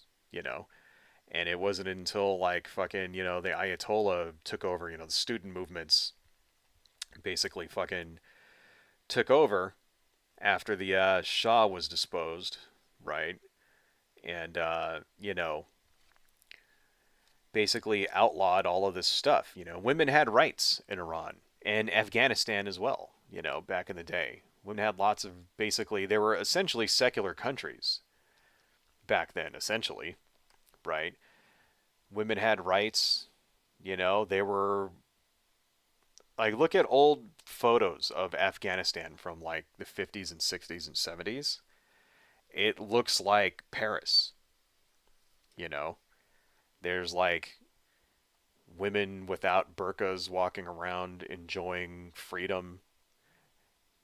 Men without beards. There's no fucking like in Afghanistan it's like there's certain sects of Islam that basically force you to grow facial hair, and that was one of the things after the Taliban was deposed back in 2002. People in Afghanistan were celebrating in the streets, cutting their beards. That's back now. That's back. The Taliban won, or well, I don't know if won is the right word, but persisted and then finally have taken their country. So I guess I guess they won. And these sorts of religious dictates, these religious decrees are being enforced again in Afghanistan. You know, women can't go to school anymore, right? Men are forced to wear beards now. No choice. People have to dress in a traditional manner. Doesn't no Western clothing, right? Women can't walk outside without they can't walk outside without a fucking male escort. These things happen. It happens all the time. Don't think that we're immune because we're Americans, right? This is the kind of shit that Andrew Torba will enforce on everybody else. Getting back to that, we should probably continue on with the video, seeing how we're at 12:30 and there's still 6 minutes of the video left. I would like to get through one of these videos once in a while, because every time we do a stream like this, we watch a video and then I just bullshit for half an hour. And then I forget that the video is there. So let's continue on with the video here. Sorry, this is completely my fault. I know I ramble and go off on big tangents and shit like that. I don't know. I'll get better at it. Let's continue. For the glory of Jesus Christ our King. It's just that simple. So I don't know why it's shocking that if you're not Christian, you can't be a part of this movement unless you accept Jesus Christ as your Lord and Savior. It's that simple. It's just that simple. I'm sorry. Movements. Once again, remember it's not that simple. Because you have to accept his version of Jesus Christ. You can't just accept Jesus in general. You have to accept his specific version of Jesus. You can't accept the Unitarian version. You can't accept the Jehovah's Witness version. You can't accept the, Mormon version, right? The Pentecostal. No. It has to be exactly his specific brand of it, or else you won't be a real Christian. You can't accept the version that Gary Newsom or Barack Obama accept, or Rashida, no, or AOC accepts. You can't accept that version.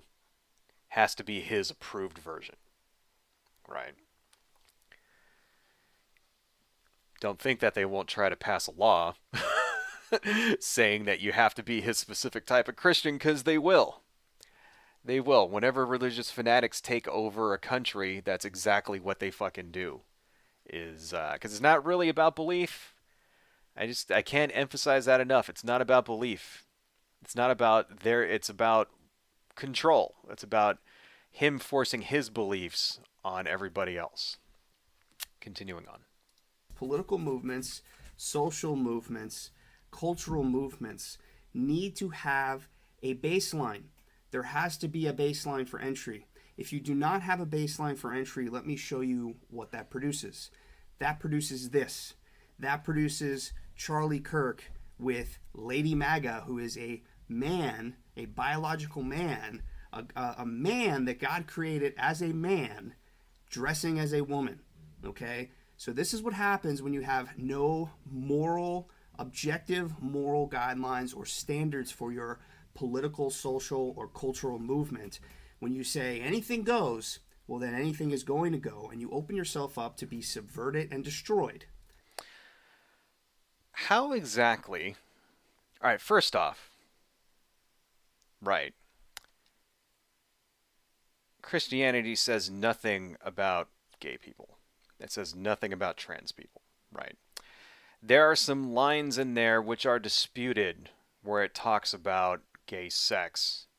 The meanings of those passages are disputed. That is to say, some people think those passages, because there's a few passages where it talks about, man shall not lay with another man, blah blah blah blah, right? There are people who dispute those translations, where some people think that those lines refer to um, sex with children, pederast, right? Pederasty, whatever that is. Some people believe that. There's also evidence that those lines have to do with religious worship, right? So it doesn't, but here's the thing: does Jesus Christ say anything about gay people, right? Does Jesus Christ say anything about trans people? Does it say anything in the Bible at all that a man will not wear the clothes of a woman or something like that, or the man will not say unto you, "I am really a woman"? Does it say anything like that? Does it say any kind of verse at all about somebody wanting to change the way that their gender is, how they want to represent their gender? Doesn't say that at all. There's nothing, right? That doesn't come from the Bible. That comes from American conservative Christian culture, right? So that's the first thing to keep in mind, right? Second thing to keep in mind is how will that subvert and destroy your movement, right? So you have this person hanging out with Charlie Kirk, right? Which we don't even know. I don't even know who Miss MAGA is. Is Miss MAGA actually a trans person, or is Miss MAGA actually just like a drag queen? Drag queens are not necessarily always trans, right? They're just, that's like a different thing, right? They're not the same thing completely. So it's like, is that just a cosplayer or something? Like I don't know who that is, right? How is that destroying how is the presence of Miss MAGA here destroying Charlie Kirk's movement and not the ridiculous, hateful, bullshit, bigoted crap that Charlie Kirk says destroying his movement? Why is it her fault? He can't explain that. He can't explain it without getting into bigotry and hatred, which, if you notice, this guy is using dog whistles and shit like that. He's not just straight out saying, you know, anything that would be super objectionable. He's hiding it under weasel words and that kind of thing there, because you just got like a lot of shit for being a little bit too mask off, right? Also, in his last video, the people he's saying he can't join were people like Ben Shapiro, right? And people like Dave Rubin and stuff like that, right? Are either of those people dressing up in dresses, like Miss MAGA here? Are those people trans? No. Dave Rubin's gay, right? Does Dave Rubin dress up in a dress and like go out and like, undermine his movement? Like what the fuck does undermining the movement even mean, right? It doesn't make any sense unless you look at it from the perspective that what he means, and this is what I think he means. I don't want to say what he means, but what I think he means is that just the presence of this person here, of Miss MAGA here, is what undermines the movement. Just the presence there. Why? Why would just the present? Because according to this guy's ridiculous horseshit belief, he thinks God is going to basically smote them. God is not going to give his blessing, put it that way, because that person's there. That's what he's alluding to. That's what I think he's alluding to. That's what I think he's alluding to. He's basically saying God is going to destroy our movement if we allow gay people in it, if we allow trans people in it, if we allow Jews in it, right? That's why. It's basically he's speaking from, it's essentially just him spouting bigotry. Anti-gay, anti-trans, anti-Semitic bigotry, right? It's no mistake, by the way, that he's including Ben Shapiro and Dave Rubin together in the same group, right? Because the conspiracy theory on that people like him that he believes, right? In fact, I'm just gonna say it. The conspiracy theory that he believes, I definitely, I believe that he believes it, and the reason I believe he believes it is because people on Gab say it all the fucking time, right? People on Gab say it all the time, and the people who say the exact same shit that he says spout this conspiracy theories. So there's very high probability that this guy believes it too. The conspiracy theory is that all of the trans and gay people and all that are basically a demonic plot by Jewish people in order to subvert the West. That's what it is. That's the conspiracy theory. That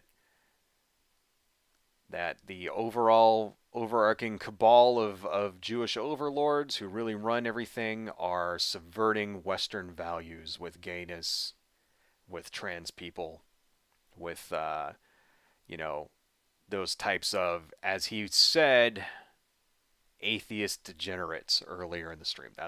Those are his words. Those are not my words. Right? So you got to remember, people, this is why I'm making videos like this, talking about this guy, right? Because it's sort of like they speak in code. If you don't know what to look for, it sounds, if you were just like, imagine you're your grandmother. Okay? Let's put it that way, right? Imagine that you're your grandmother, you're like in your 60s or maybe 70s, something like that. You're old, and you're listening to this guy talk. It almost sounds like the guy's a preacher, doesn't it? It sounds like he's preaching, right? And that's the target audience that he's targeting. Basically, old people, normies like that is how they would say it, who are not hip to all the fucking coded lingo that these people use. Atheist degenerate. My grandmother would not put that together and understand that that was a slur against gay people. She wouldn't understand that, right? To her, it sounds like exactly what he's saying. Degenerate atheists, blah blah blah blah blah, right? She wouldn't get that.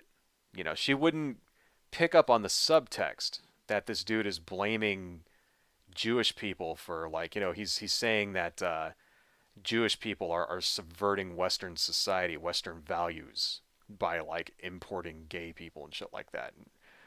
Because why? Because the gay people run, the Jewish people run the media. It's all a conspiracy theory to these people. It's all, that's that, and I'm not making that shit up. Go on Gab, look at it, look at the people posting on Gab, and they'll say exactly what I'm telling you. They'll say that Jewish people run the media, and they're putting gay people so prominently in the media now in order to subvert Western values. This is the conspiracy theory. These are not my words. I'm exposing these things. So anybody who comes in and during the middle of the stream, I'm not saying that this is good stuff. I'm saying that this is like the conspiracy theory that this piece of shit Andrew Toba is spouting. These are the fucking dog whistles this guy is using, So, moving on. It's just that simple, okay? And we're not going to allow that to happen here. This is an explicitly Christian movement. If you want to be a part of it, you got to repent and accept Jesus Christ as your Lord and Savior. It's just that simple.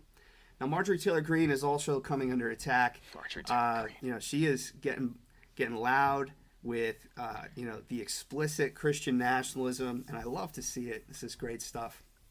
So on the Cat Turd podcast, She said the GOP is the party of Christian nationalism and that Christian nationalist policies serve everyone. She's absolutely correct. Okay? Me She's loving my correct. neighbor is wanting my neighbor to be ruled by why. Chris, GOP policies do not serve everyone. I think if there's one thing that we can undeniably state with 100% certainty is that the policies of the GOP do not serve everybody at all in the slightest. They serve a very specific group of people, those being millionaires and billionaires who fund the GOP. Those are the policies they serve, right? I mean, Trump had a majority in both houses of Congress, right? For his first 2 years there, right? He could have passed anything he wanted. And when Trump was running for office, he said all kinds of shit that he was going to do, right? He said he was going to come up with a health care plan that was going to give everybody health care, right? It was perpetually 2 weeks away. He never came up with it. All the way up until the time he left, he said that healthcare plan is 2 weeks away. Never had it, right? He said he was going to eliminate the national debt, right?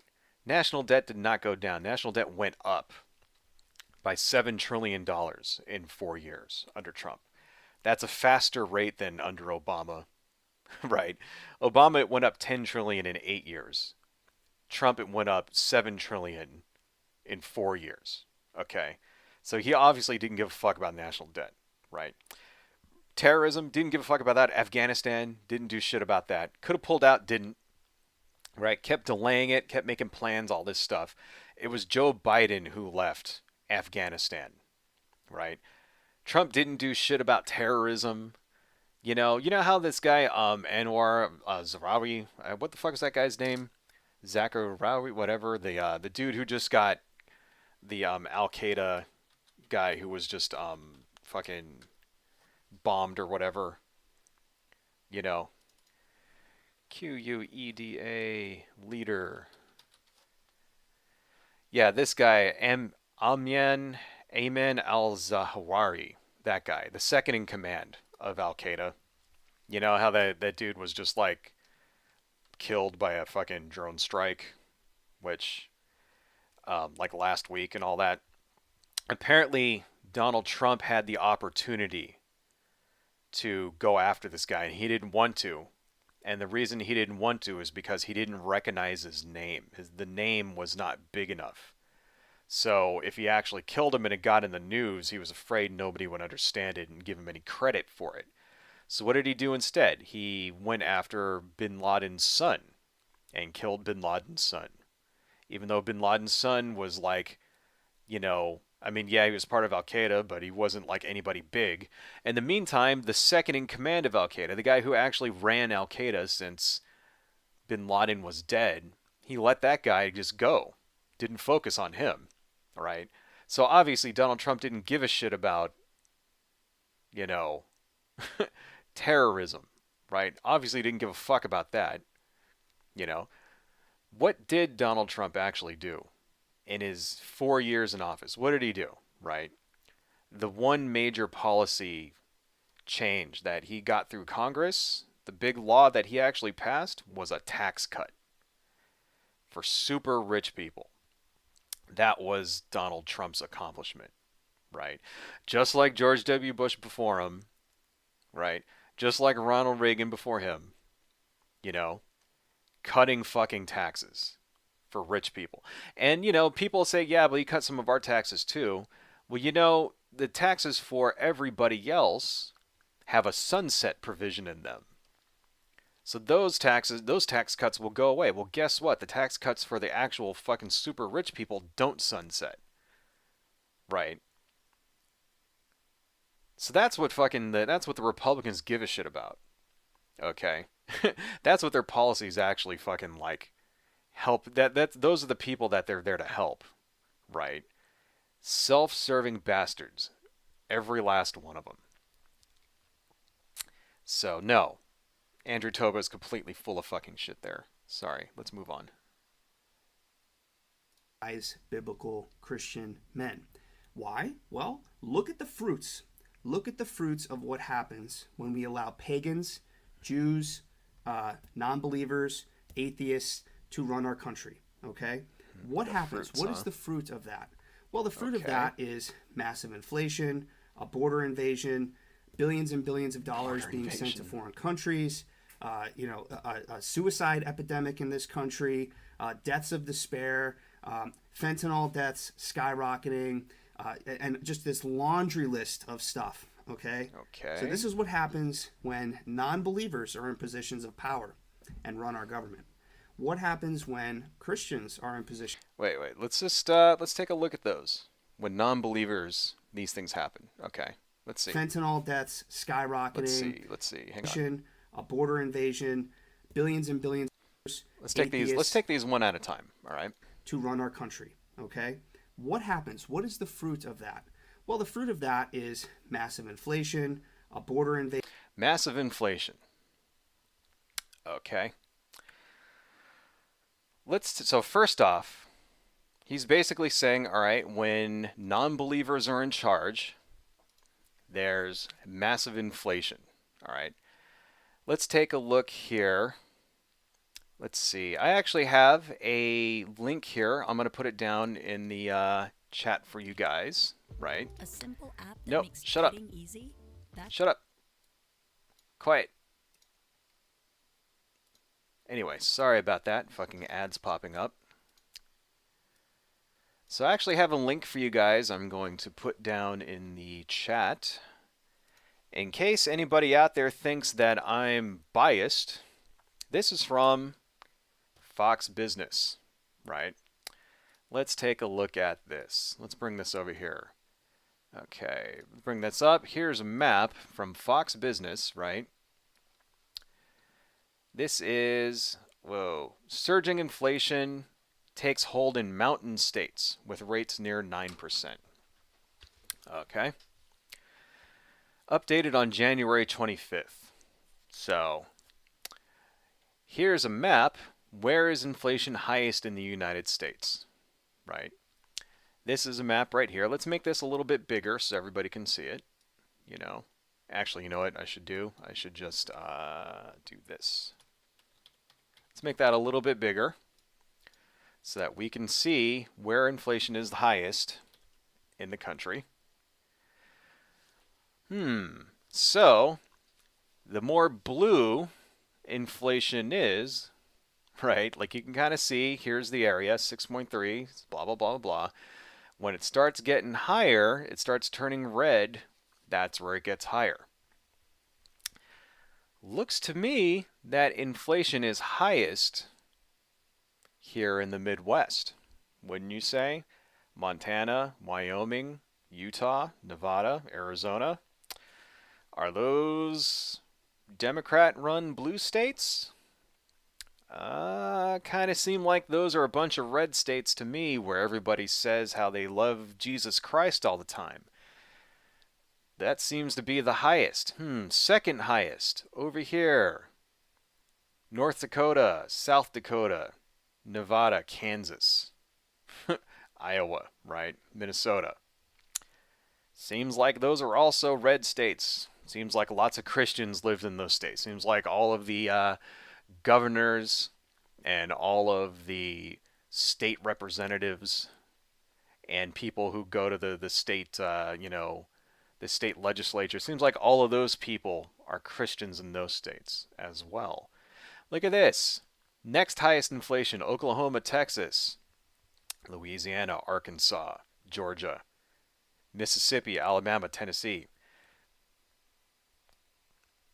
Those are all red states. This is the Bible Belt right here is what this is. Right. Looks like inflation is lowest where all of the Democrats live, where all of the non-Christian pagans and degenerate atheists, as Andrew Toba said. Washington, Oregon, California, New York, Pennsylvania, right, Connecticut, New Jersey, Delaware. Looks like in all these states, inflation ain't so bad. I wonder why. Maybe it's because inflation has nothing to fucking do with the religion of the people who run the state. Maybe it's because Andrew Torba is completely full of shit. Let's see what else he had to say here. So, inflation, full of shit. Moving on. Billions and billions of dollars being sent to foreign countries. Billions of dollars being sent to foreign countries. So, did we stop all of our foreign aid under Donald Trump? Did we stop foreign aid under George Bush Jr. or George Bush Sr. or Ronald Reagan or Richard Nixon or any of the other Republican presidents of the 21st century, like 20th century? Did we, it's not like suddenly all of the foreign aid to every country, we send foreign aid to many countries out there, for all kinds of things, right? The largest country that gets the most foreign aid from us is Israel. So are you saying that we should stop all foreign aid to Israel? Right? I'm pretty sure lots of the conservative Christians out there would disagree with that statement. So obviously, no. The Christian conservatives who are in our country and the government are the ones that want to send the fucking foreign aid out. So obviously he's full of shit there. Moving on. A suicide epidemic in this country. Suicide epidemic. Haven't heard of that one. That might be a new one for me. Let's take a look at, let's see here. Let's look at suicide rates by state. Let's see, suicide rate by state. Let's see here. Here's a map. Quick stats. Age-adjusted suicide rates by state. United States 2018. Let's see if we can find one from 2020. That's 2016. That's 2017. Here we go. Quick stats. Age-adjusted suicide death rate at trees record high in 2018. Let's see. Well, I think it looks like So here's the thing. COVID most likely is going to impact the suicide rate. It doesn't look like I have much in the way of, what is this? Suicide rate by states? This is from Reddit. I don't know how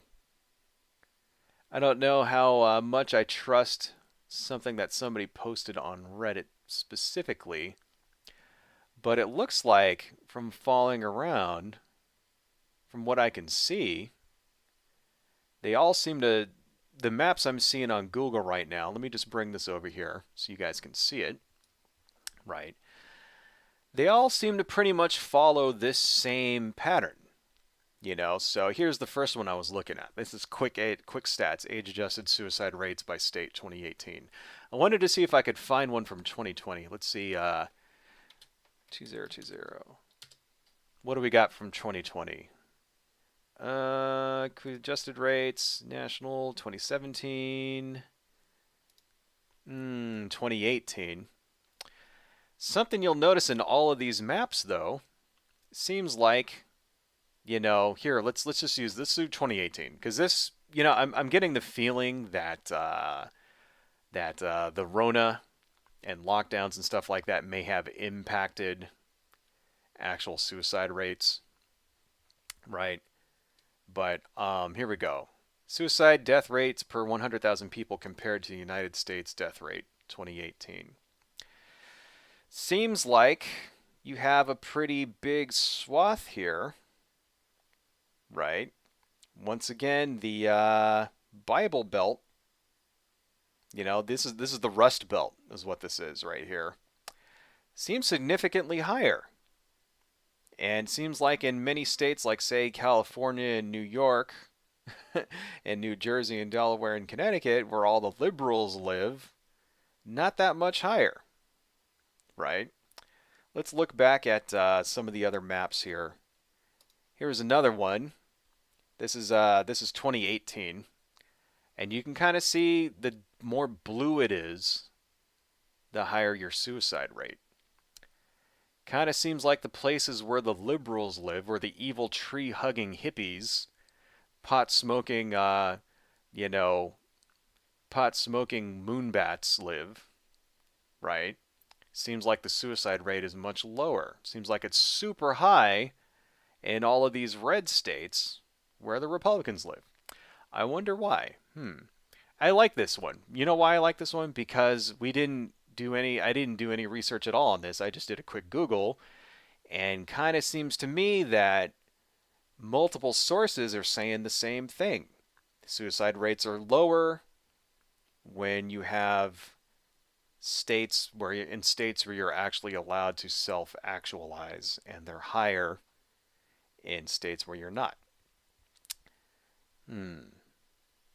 Anyway, moving on from that. So yeah, of course, he is completely full of shit in that regard as well. Let's continue on. Deaths of despair, fentanyl deaths. Deaths of despair.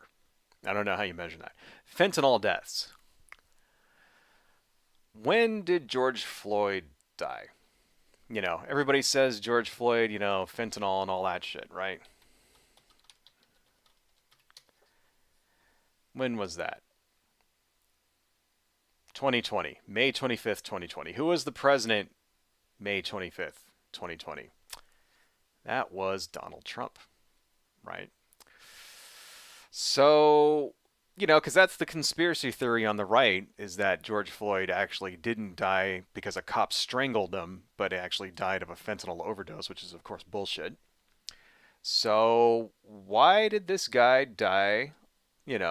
If he actually supposedly did die of a fentanyl overdose, as they say, how come it happened when Republicans were in charge?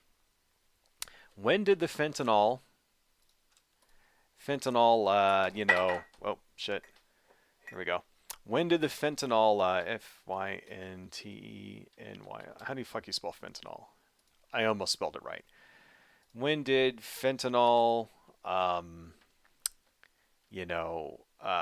the wave of fentanyl abuse start?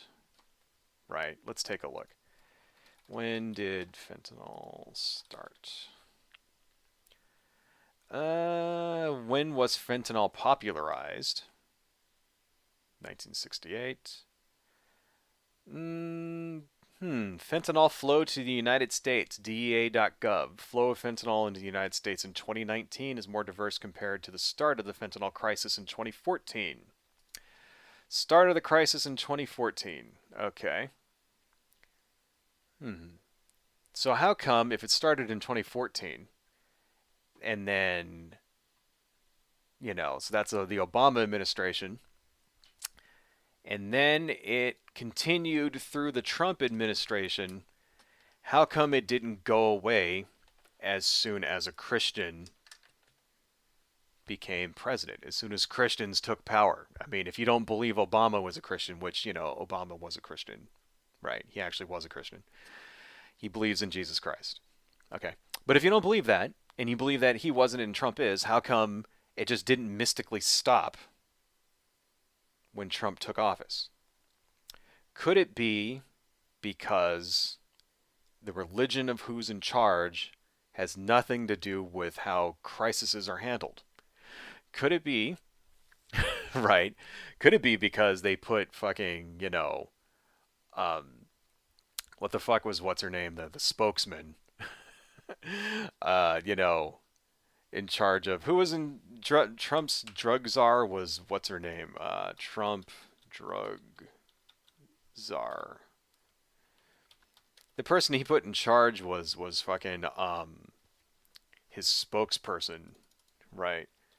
Trump spokes. God, what the fuck was her name? You know that Kayleigh no, it wasn't Kayleigh McEnany. It was like previous spokesperson. Kellyanne Conway, that's who it was. He put Kellyanne Conway in charge of the fucking opiate crisis. Did you guys know that? Did you know that Donald Trump, who hires the best people, put Kellyanne Conway in charge of stopping drugs in the United States? Maybe because he put that person in charge, is why fentanyl didn't stop under his administration. It's bullshit every which way you slice it. Let's continue on. Skyrocketing, and just this laundry list of stuff, okay? So this is what happens when non-believers are in positions of power and run our government. What happens when Christians... Which is bullshit. I want to make sure that we emphasize that. What he just said was 100% bullshit of the highest order. All of these problems did not start under when non-believers were in charge. And when the supposed believers took office, they didn't do shit to stop any of it. It continued on under them as well. Because he's completely full of shit. And this idea that the religion of whoever's in charge of the country has an impact on problems in the country is horseshit of the highest order. It's 100% grade A, high quality bullshit. Continuing. Christians are in positions of power and run our government and run our media and run our education system, well, you get what we've seen in the United States of America and across Europe, across Europe for thousands of years, across America for the first 200 years or so of our founding of this nation, which is the fruit of exceptionalism and of freedom and of liberty and of wealth. That is what happens when you have biblical, wise, Christian, biblical leadership that is running the country. Exceptionalism, freedom, and wealth. For thousands of years in Europe, huh? Mm-hmm. What about all of the people who were slaves for those thousands of years in Europe? Did they have freedom and wealth and exceptionalism? What about the peasants under feudalism? The serfs who were not allowed to leave the land. Did you know that, a serf, if you were a serf, that meant that you didn't own the land that you worked on, right? The Lord owned the land. You were tied to the land. You couldn't even leave unless he gave you permission. Did the serfs, did they have freedom? Did they have wealth? Were they exceptional? Right? Jewish people in England were considered property of the king. Did they have freedom? Right? Did they have wealth? When a king could just... And we went over this, and we had a stream on the history of anti-Semitism. And that was one of the big things. The King of England, back in like the fucking 15th century, would occasionally go out and charge Jewish people with like blood libel and murder and stuff. Specifically so that he could kill them and take their property, because the King of England had a policy that he owned all of the Jewish people during that time. Did those people have freedom? Were they exceptional? Did they have wealth? Right? The United States for the first 200 years. So I guess that's up to what? 1976? What changed in 1976 specifically that got rid of our freedom and wealth and, exceptionalism? Did black people have freedom and wealth and exceptionalism for those first 200 years? Like, say, prior to, 1865? If you were a black person in the United States, did you have freedom? Did you have wealth? Were you exceptional? Right? If you were, an immigrant, let's say Chinese immigrant in the 1870s, did you have freedom and wealth? Were you exceptional? Right? If you were a gay person, all the way up until, the 1980s or so? Did you have freedom? Right? It wasn't that long ago that you could get fired from your job for just being gay. Not for even doing anything, just because. And there's still places in this country right now where it's still legal to fire somebody for being gay, right?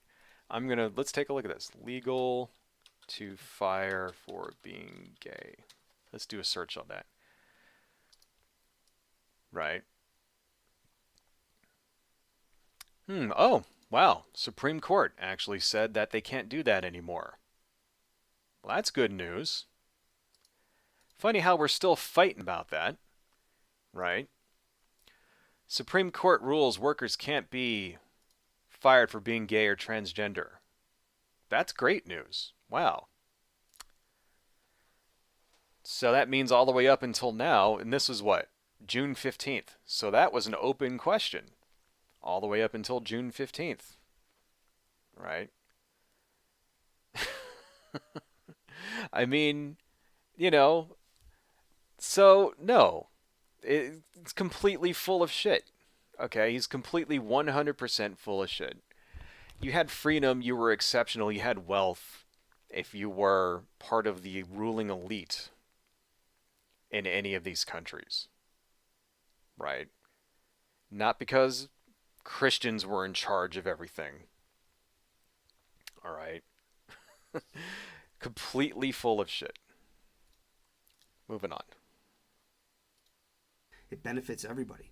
Okay. It does not benefit everybody. I think we've argued that pretty well. This is just the reality of the situation. So me It's loving not my the neighbor reality. is wanting my neighbor to be ruled by Christians, biblical, wise Christians. Because what happens when we are ruled by pagans and non-believers? Well, we're seeing it unfold right now. And it's time for a change. Okay. And again, this is not just a political movement. You know, of course, we've been highlighting recently the political side of this, but this is a cultural movement. This is a socioeconomic movement. This is an educational movement. This is, this is everything. Okay. We're not just coming for political office. We're coming for it all. And this time we're playing to win. We no longer want to just be left alone. This time we're playing to win. We no longer want to be left alone. What does that mean exactly? We're going to take over everything. So basically, what is he saying there? We're going to take over everything and we're going to enforce our will on everybody else. We're going to enact what's the whole point of all this stuff, right? The point is to dominate all of these fields that we mentioned. You know, the family, the home, you know, what were the 7 mountains again here? Family, education, religion, media, entertainment, business, and government. So that they can dominate these things and basically enact their policies, right? So that they can enforce their will on everybody else. That's what it really is. That's what he's basically saying. Oh, we're taking it all. We're taking it all, and we're going to make you believe the same shit we believe. What happens if you don't like it? Right? Here's the thing, right? So they take over, let's say, you know, conservative Christians take over education. What does that mean exactly? That means that they're going to determine what gets taught in schools. So what? No more evolution. Number one, gone, completely gone. Right? Evolution right out the fucking door. I'm pretty sure there'll be plenty of curriculums there for intelligent design in our schools. Mandatory prayer in schools. Don't think that you think they won't make it mandatory? Yes, they will. They'll make it mandatory. They'll make it mandatory, and then if your kid doesn't go to it, they'll get kicked out of school. Imagine that. Imagine like a public school, somebody being like suspended for not praying. Right? The concept seems alien to us, doesn't it? Because for so long we've been against this sort of mixing religion and public life, right? Because it's almost like the country was founded on the exact opposite principle of that. That's not what these people want. So the one thing that these guys are going to say is that they're patriots. Remember, folks, they're not fucking patriots, right? They're the opposite of patriots. Moving on. We want to win. Okay? So deal with it. Deal with it. Right? You're not going to shame us. You're not going to get us to bend the knee. We literally do not care what you say about us. We don't care what names you call us. We don't care what you think of us. We are here to take dominion in the name of Jesus Christ, our Lord and Savior, and we welcome you. Yep. He's true. He's got a point there.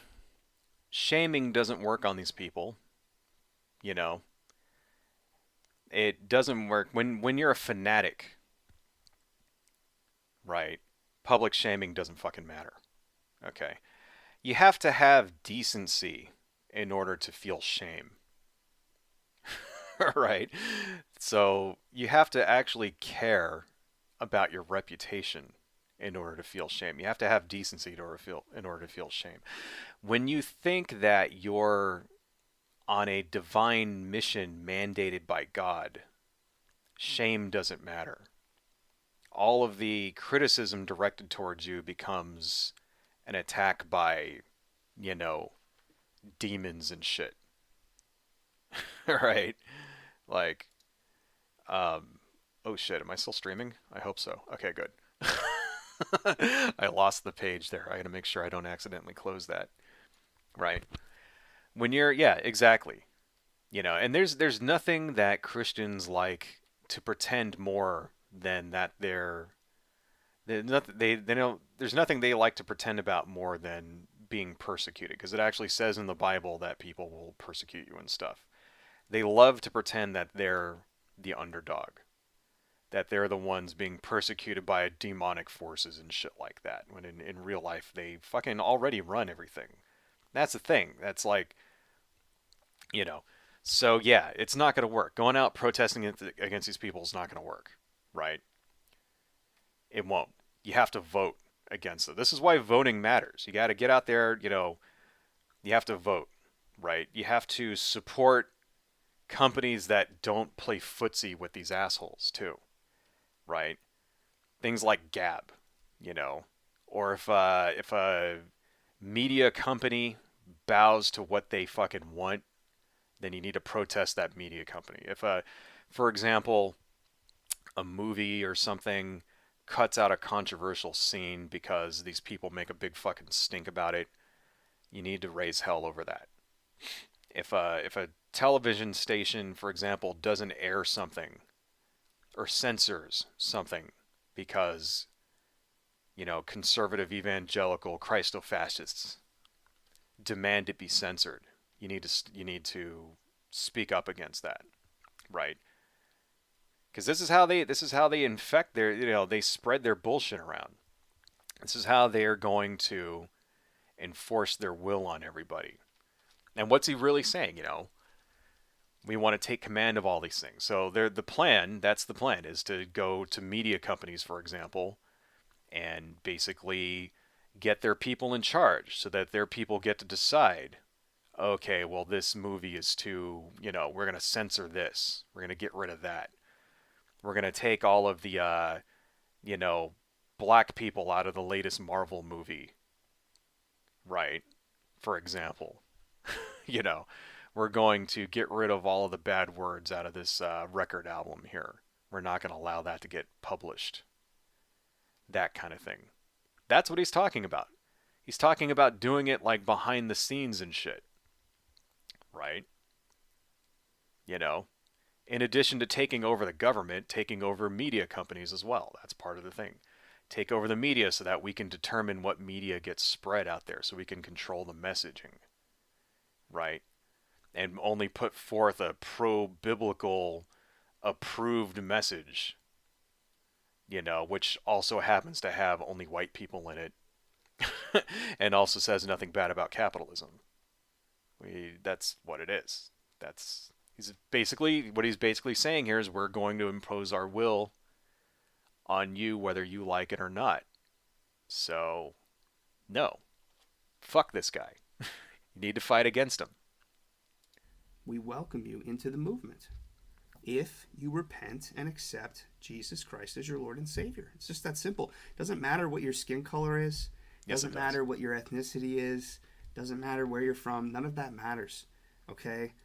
That's 100% bullshit right there. It very does well matter. You know, if it didn't matter, if he had an inclusive message and he didn't support racists and bigots and shit, how come there's so many fucking Nazis on his goddamn Twitter ripoff site? You know, how come like Gab is overrun with Nazis and white supremacists, right? And white nationalists? You trying to say that it doesn't matter what your skin color is? That's 100% bullshit. 100% bullshit, right? It's complete. I mean, fuck. On Gab, there was the mass shooter at the Pittsburgh Tree of Life Synagogue, right? Had a very active Gab account. This is in 2018. Guy goes out, kills 11 people at a fucking synagogue with a fucking AR-15 or whatever the fuck it was. Had a very active Gab account, this guy. His name was Robert Gregory Bowers, right? Repeatedly posted Nazi crap on his Gab account, the 1488 memes, stuff like that. Said Jews were the children of Satan, right? And on the day of the shooting, posted the following. I have a quote here. Hayez likes to bring invaders in that kill our people. I can't sit by and watch my people get slaughtered. Screw your optics, I'm going in. Right? Hayez is the Hebrew Immigrant Aid Society, which is a Jewish American organization that goes out and helps immigrants. You know, gives them job training, shit like that, job placements, and helps them find places to live, that kind of thing. Right? These are the people that post on Gab, right? How come he didn't, if he didn't support that, if it's okay to be whatever color or race or creed that you are, or nationality, whatever, why is there so many people like that on his fucking website? How come he's not doing anything to stop these types of hate speech, which results in people fucking dying on his website? He's the goddamn CEO, right? What he says goes. He runs and owns the fucking company, for crying out loud. He could stop that shit tomorrow if he wanted to. But no, he's not going to do it. You know why? Because he's lying. He's lying his face right to you right now, right to your fucking face, trying to pretend that his movement is inclusive when it is anything but. It is the opposite of inclusive. These people are fascists. Let's not forget that. The gospel of Jesus Christ is open to all. It's open to everybody. It's open to Jews, it's open to blacks, it's open to whites, it's open to Hispanics, Asians. It doesn't matter. Indians. It does not matter. Right? There are Christian believers of every color and every creed and every background, all around the world. Okay? And this is the other thing, too, is that this movement is not merely restricted to the United States. This movement is a global movement. Okay? The CCP in China, you want to know what they fear the most? They don't fear the United States. They don't fear Russia. They fear the rise of Christians and of Christendom in their country. Okay? That is their number one fear. There are more Christians.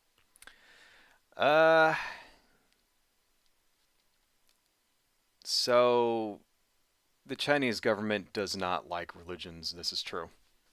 They definitely suppress religious belief, but it's not specifically Christians. They do it to all religions. The Uyghur minority, for example, is a good example of that. How, those people are Muslims.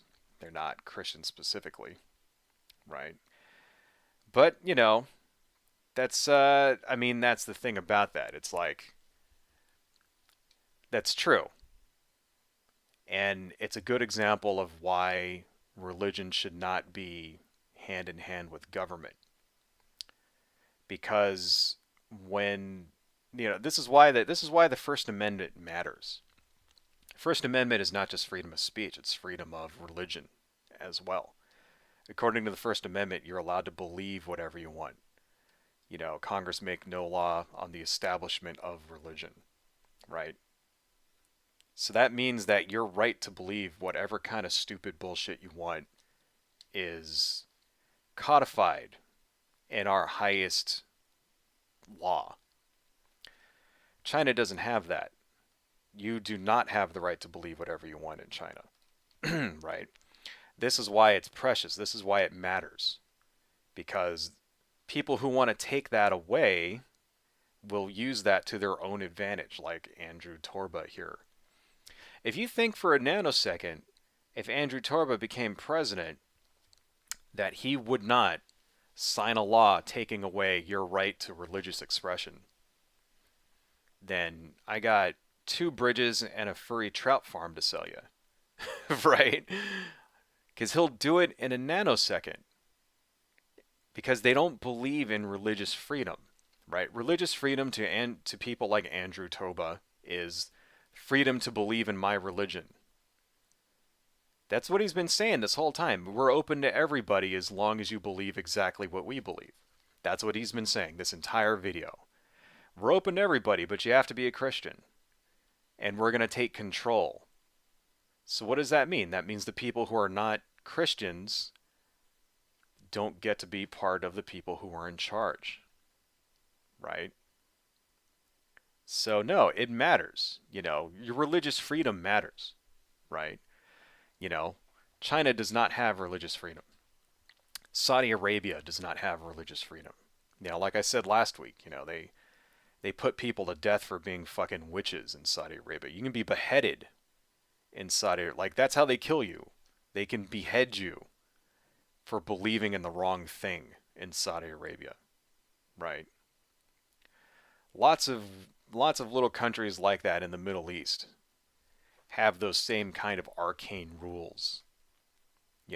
And don't think it's only like Muslims and Islam. No, the Christian countries put people to death for witchcraft and shit all the time.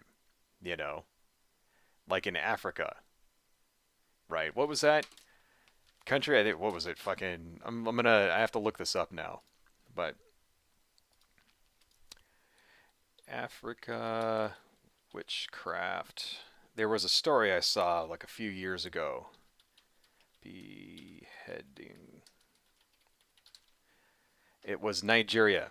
Nigerian girl killed for witchcraft rituals. Right. Modern witch hunts. Papua New Guinea. India. Right. South African healer gets life term for beheading Indian man.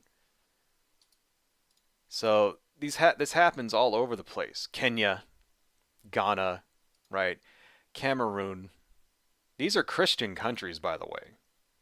Right? In Africa here, like Ghana, Cameroon, Gambia, Sierra Leone, these are Christian countries. All right, these are Christians doing this to people. Okay. So India, Indonesia, Papua New Guinea, So this stuff happens even today. People like murder each other and stuff. Right? For like fucking witchcraft. It's ridiculous. That's what happens when you don't have freedom of religion. All right? It matters, folks. It matters who you fucking vote for. It matters to keep people like this asshole from taking like control. Let's watch. We've only got about a minute left. Let's continue. Christians in China than there are people in the United States. In South America right now, Christianity is exploding. In Africa, Christianity is exploding. God's kingdom is expanding right now. And I know to many American Christians, it seems like things are getting worse and worse and worse, but we need to have this positive eschatology, this positive mindset of Christ is king. He's on the throne right now. He's ruling, he's reigning, and he is taking dominion. His people are taking dominion over this entire planet. Okay? We were commissioned. Remember the mission, the Great Commission. We were commissioned to make disciples of all nations. Therefore, if you're a Christian, you are implicitly a Christian nationalist. Okay? Kind of sounds like the rest of this is just a bunch of preaching bullshit, so we're going to stop this now. Let's turn that off. Your country. Fuck off. Fuck you, Andrew Torba. Just want to emphasize this stuff before we end. It's bullshit. It's all complete bullshit. You know, it's got nothing to do. You notice how he was throwing in shit there, saying that it's like, oh well, you know, when pagans and all that stuff are in charge, everything gets shitty. It's kind of the opposite in real life. You know, like for example, I looked up a few of these things. Right, I want to show you some things here. This is the list of violent crime. Let's make this a little bigger since these are not videos anymore. List of U.S. states and territories by violent crime. Right? Let me put this down in the chat for you guys here. There you go. Take a look at the highest rates of violent crime per capita. This is 2011 through 2020. You can kind of look at the map here, see where it's super high. Once again, in red states, super high. But let's look at the top 10. Violent crime rate. District of Columbia. Wow, that's super fucking high. But the following may surprise you. Alaska. Pretty high violent crime rate. Might be a little skewed because there's not a lot of people in Alaska. Alaska has a somewhat smaller population. But it's worth noting that Alaska is also super conservative.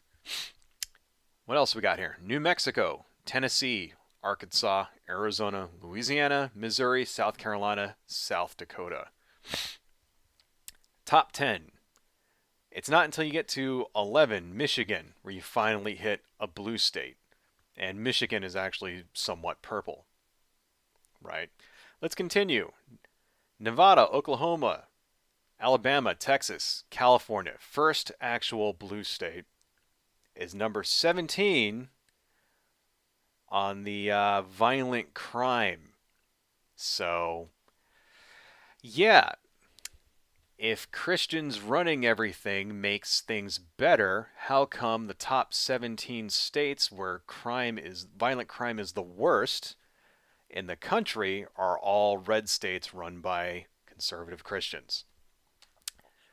Here's another one I looked up. College graduation rates by state. The more purple this state is like the lower it is. The more orange and red it is, the higher it is. So let's look at, say, California here. Got 34% college graduation rate, right? Washington, 36%. Oregon, 34%, right?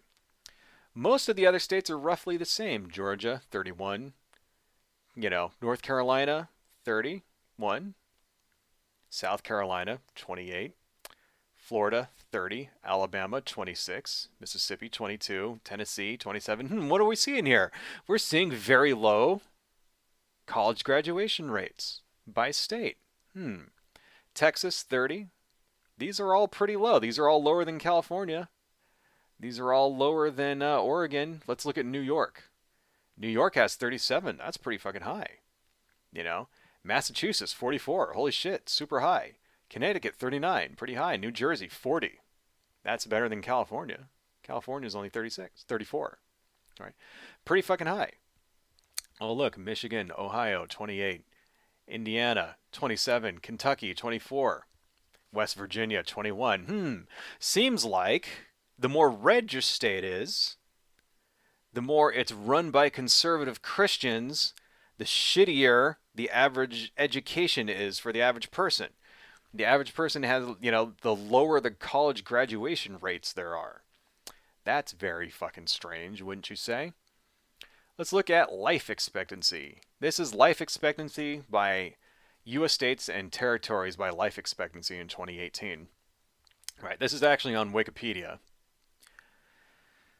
The greener the state is, the higher your life expectancy. You can see right off the bat, right, which states have the highest fucking life expectancy. It's New York and California. Those two liberal states where all the gang-banging, tree-hugging, pot-smoking,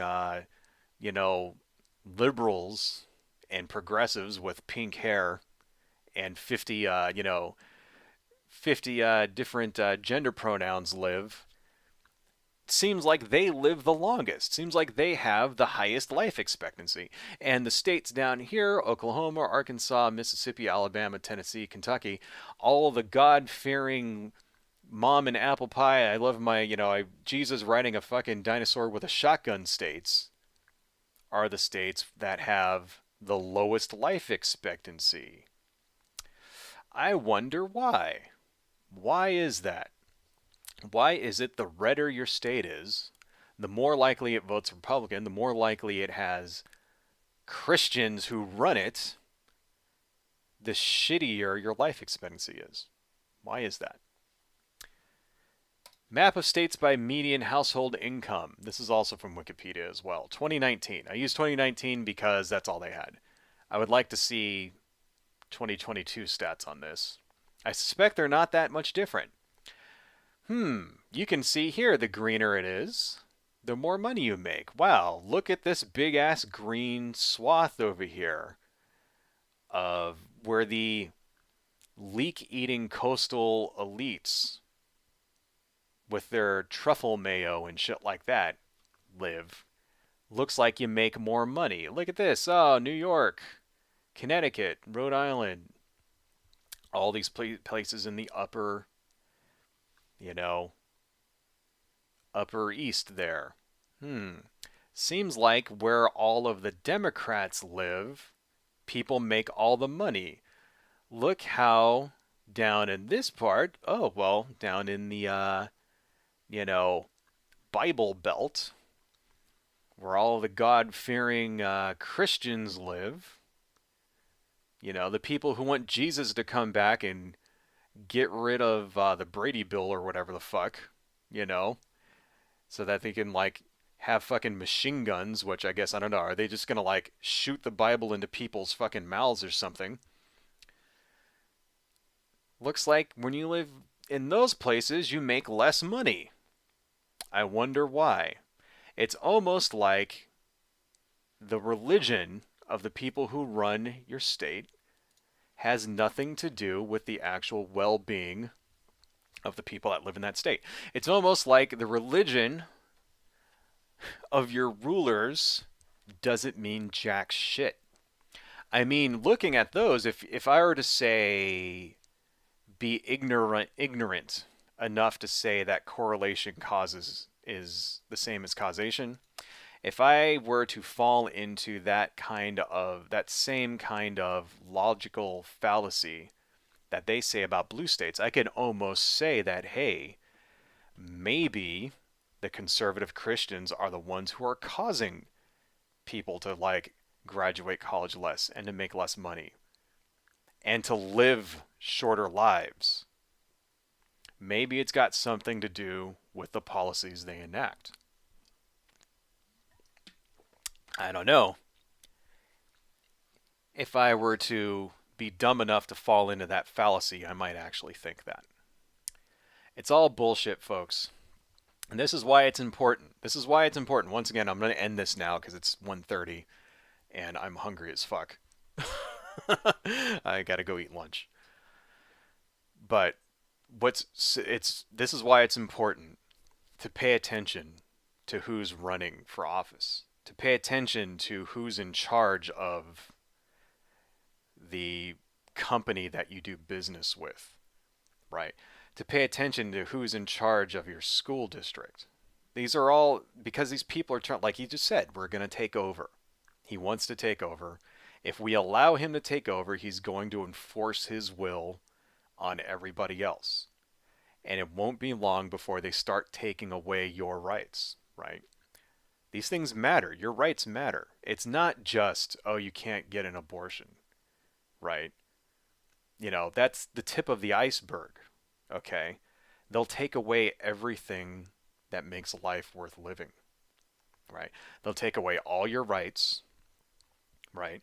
They'll take away not just abortion, but any gay rights, gone.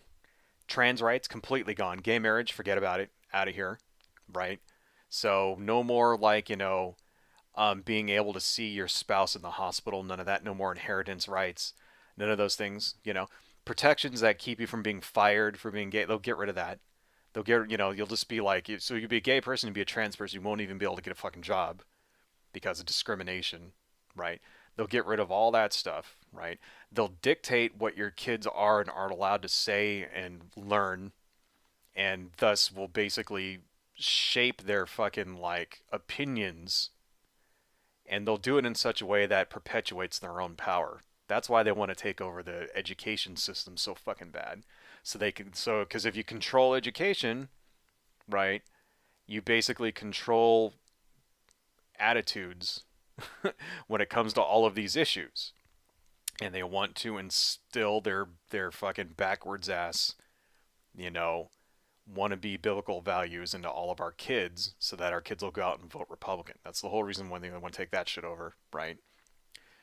They'll destroy this country, right? The reason why America is great is because you have a choice when it comes to these things.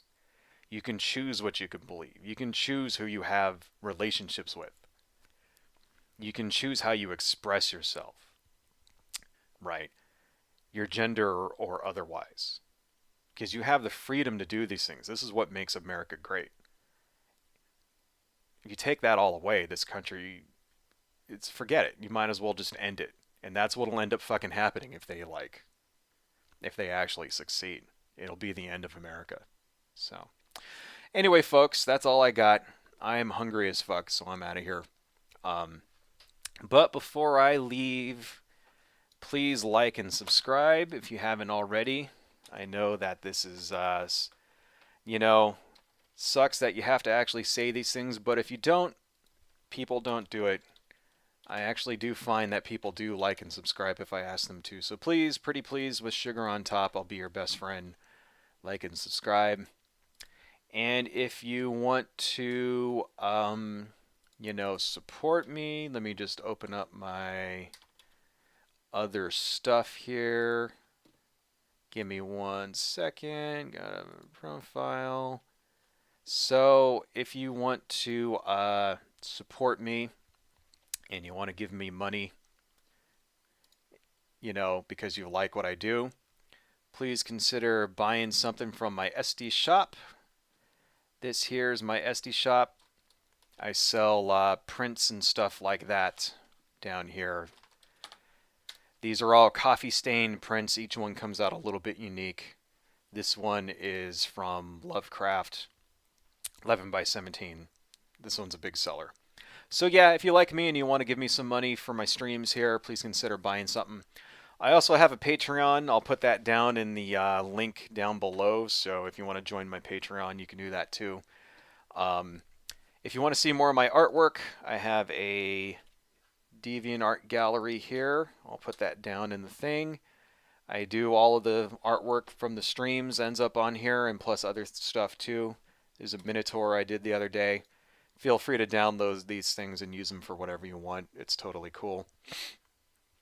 If you want to see more stuff from me, I have a webcomic at hawanja.com. Fun for the whole stupid family. It's got ninjas in it. It has people getting kicked in the face, talking ducks, that kind of thing.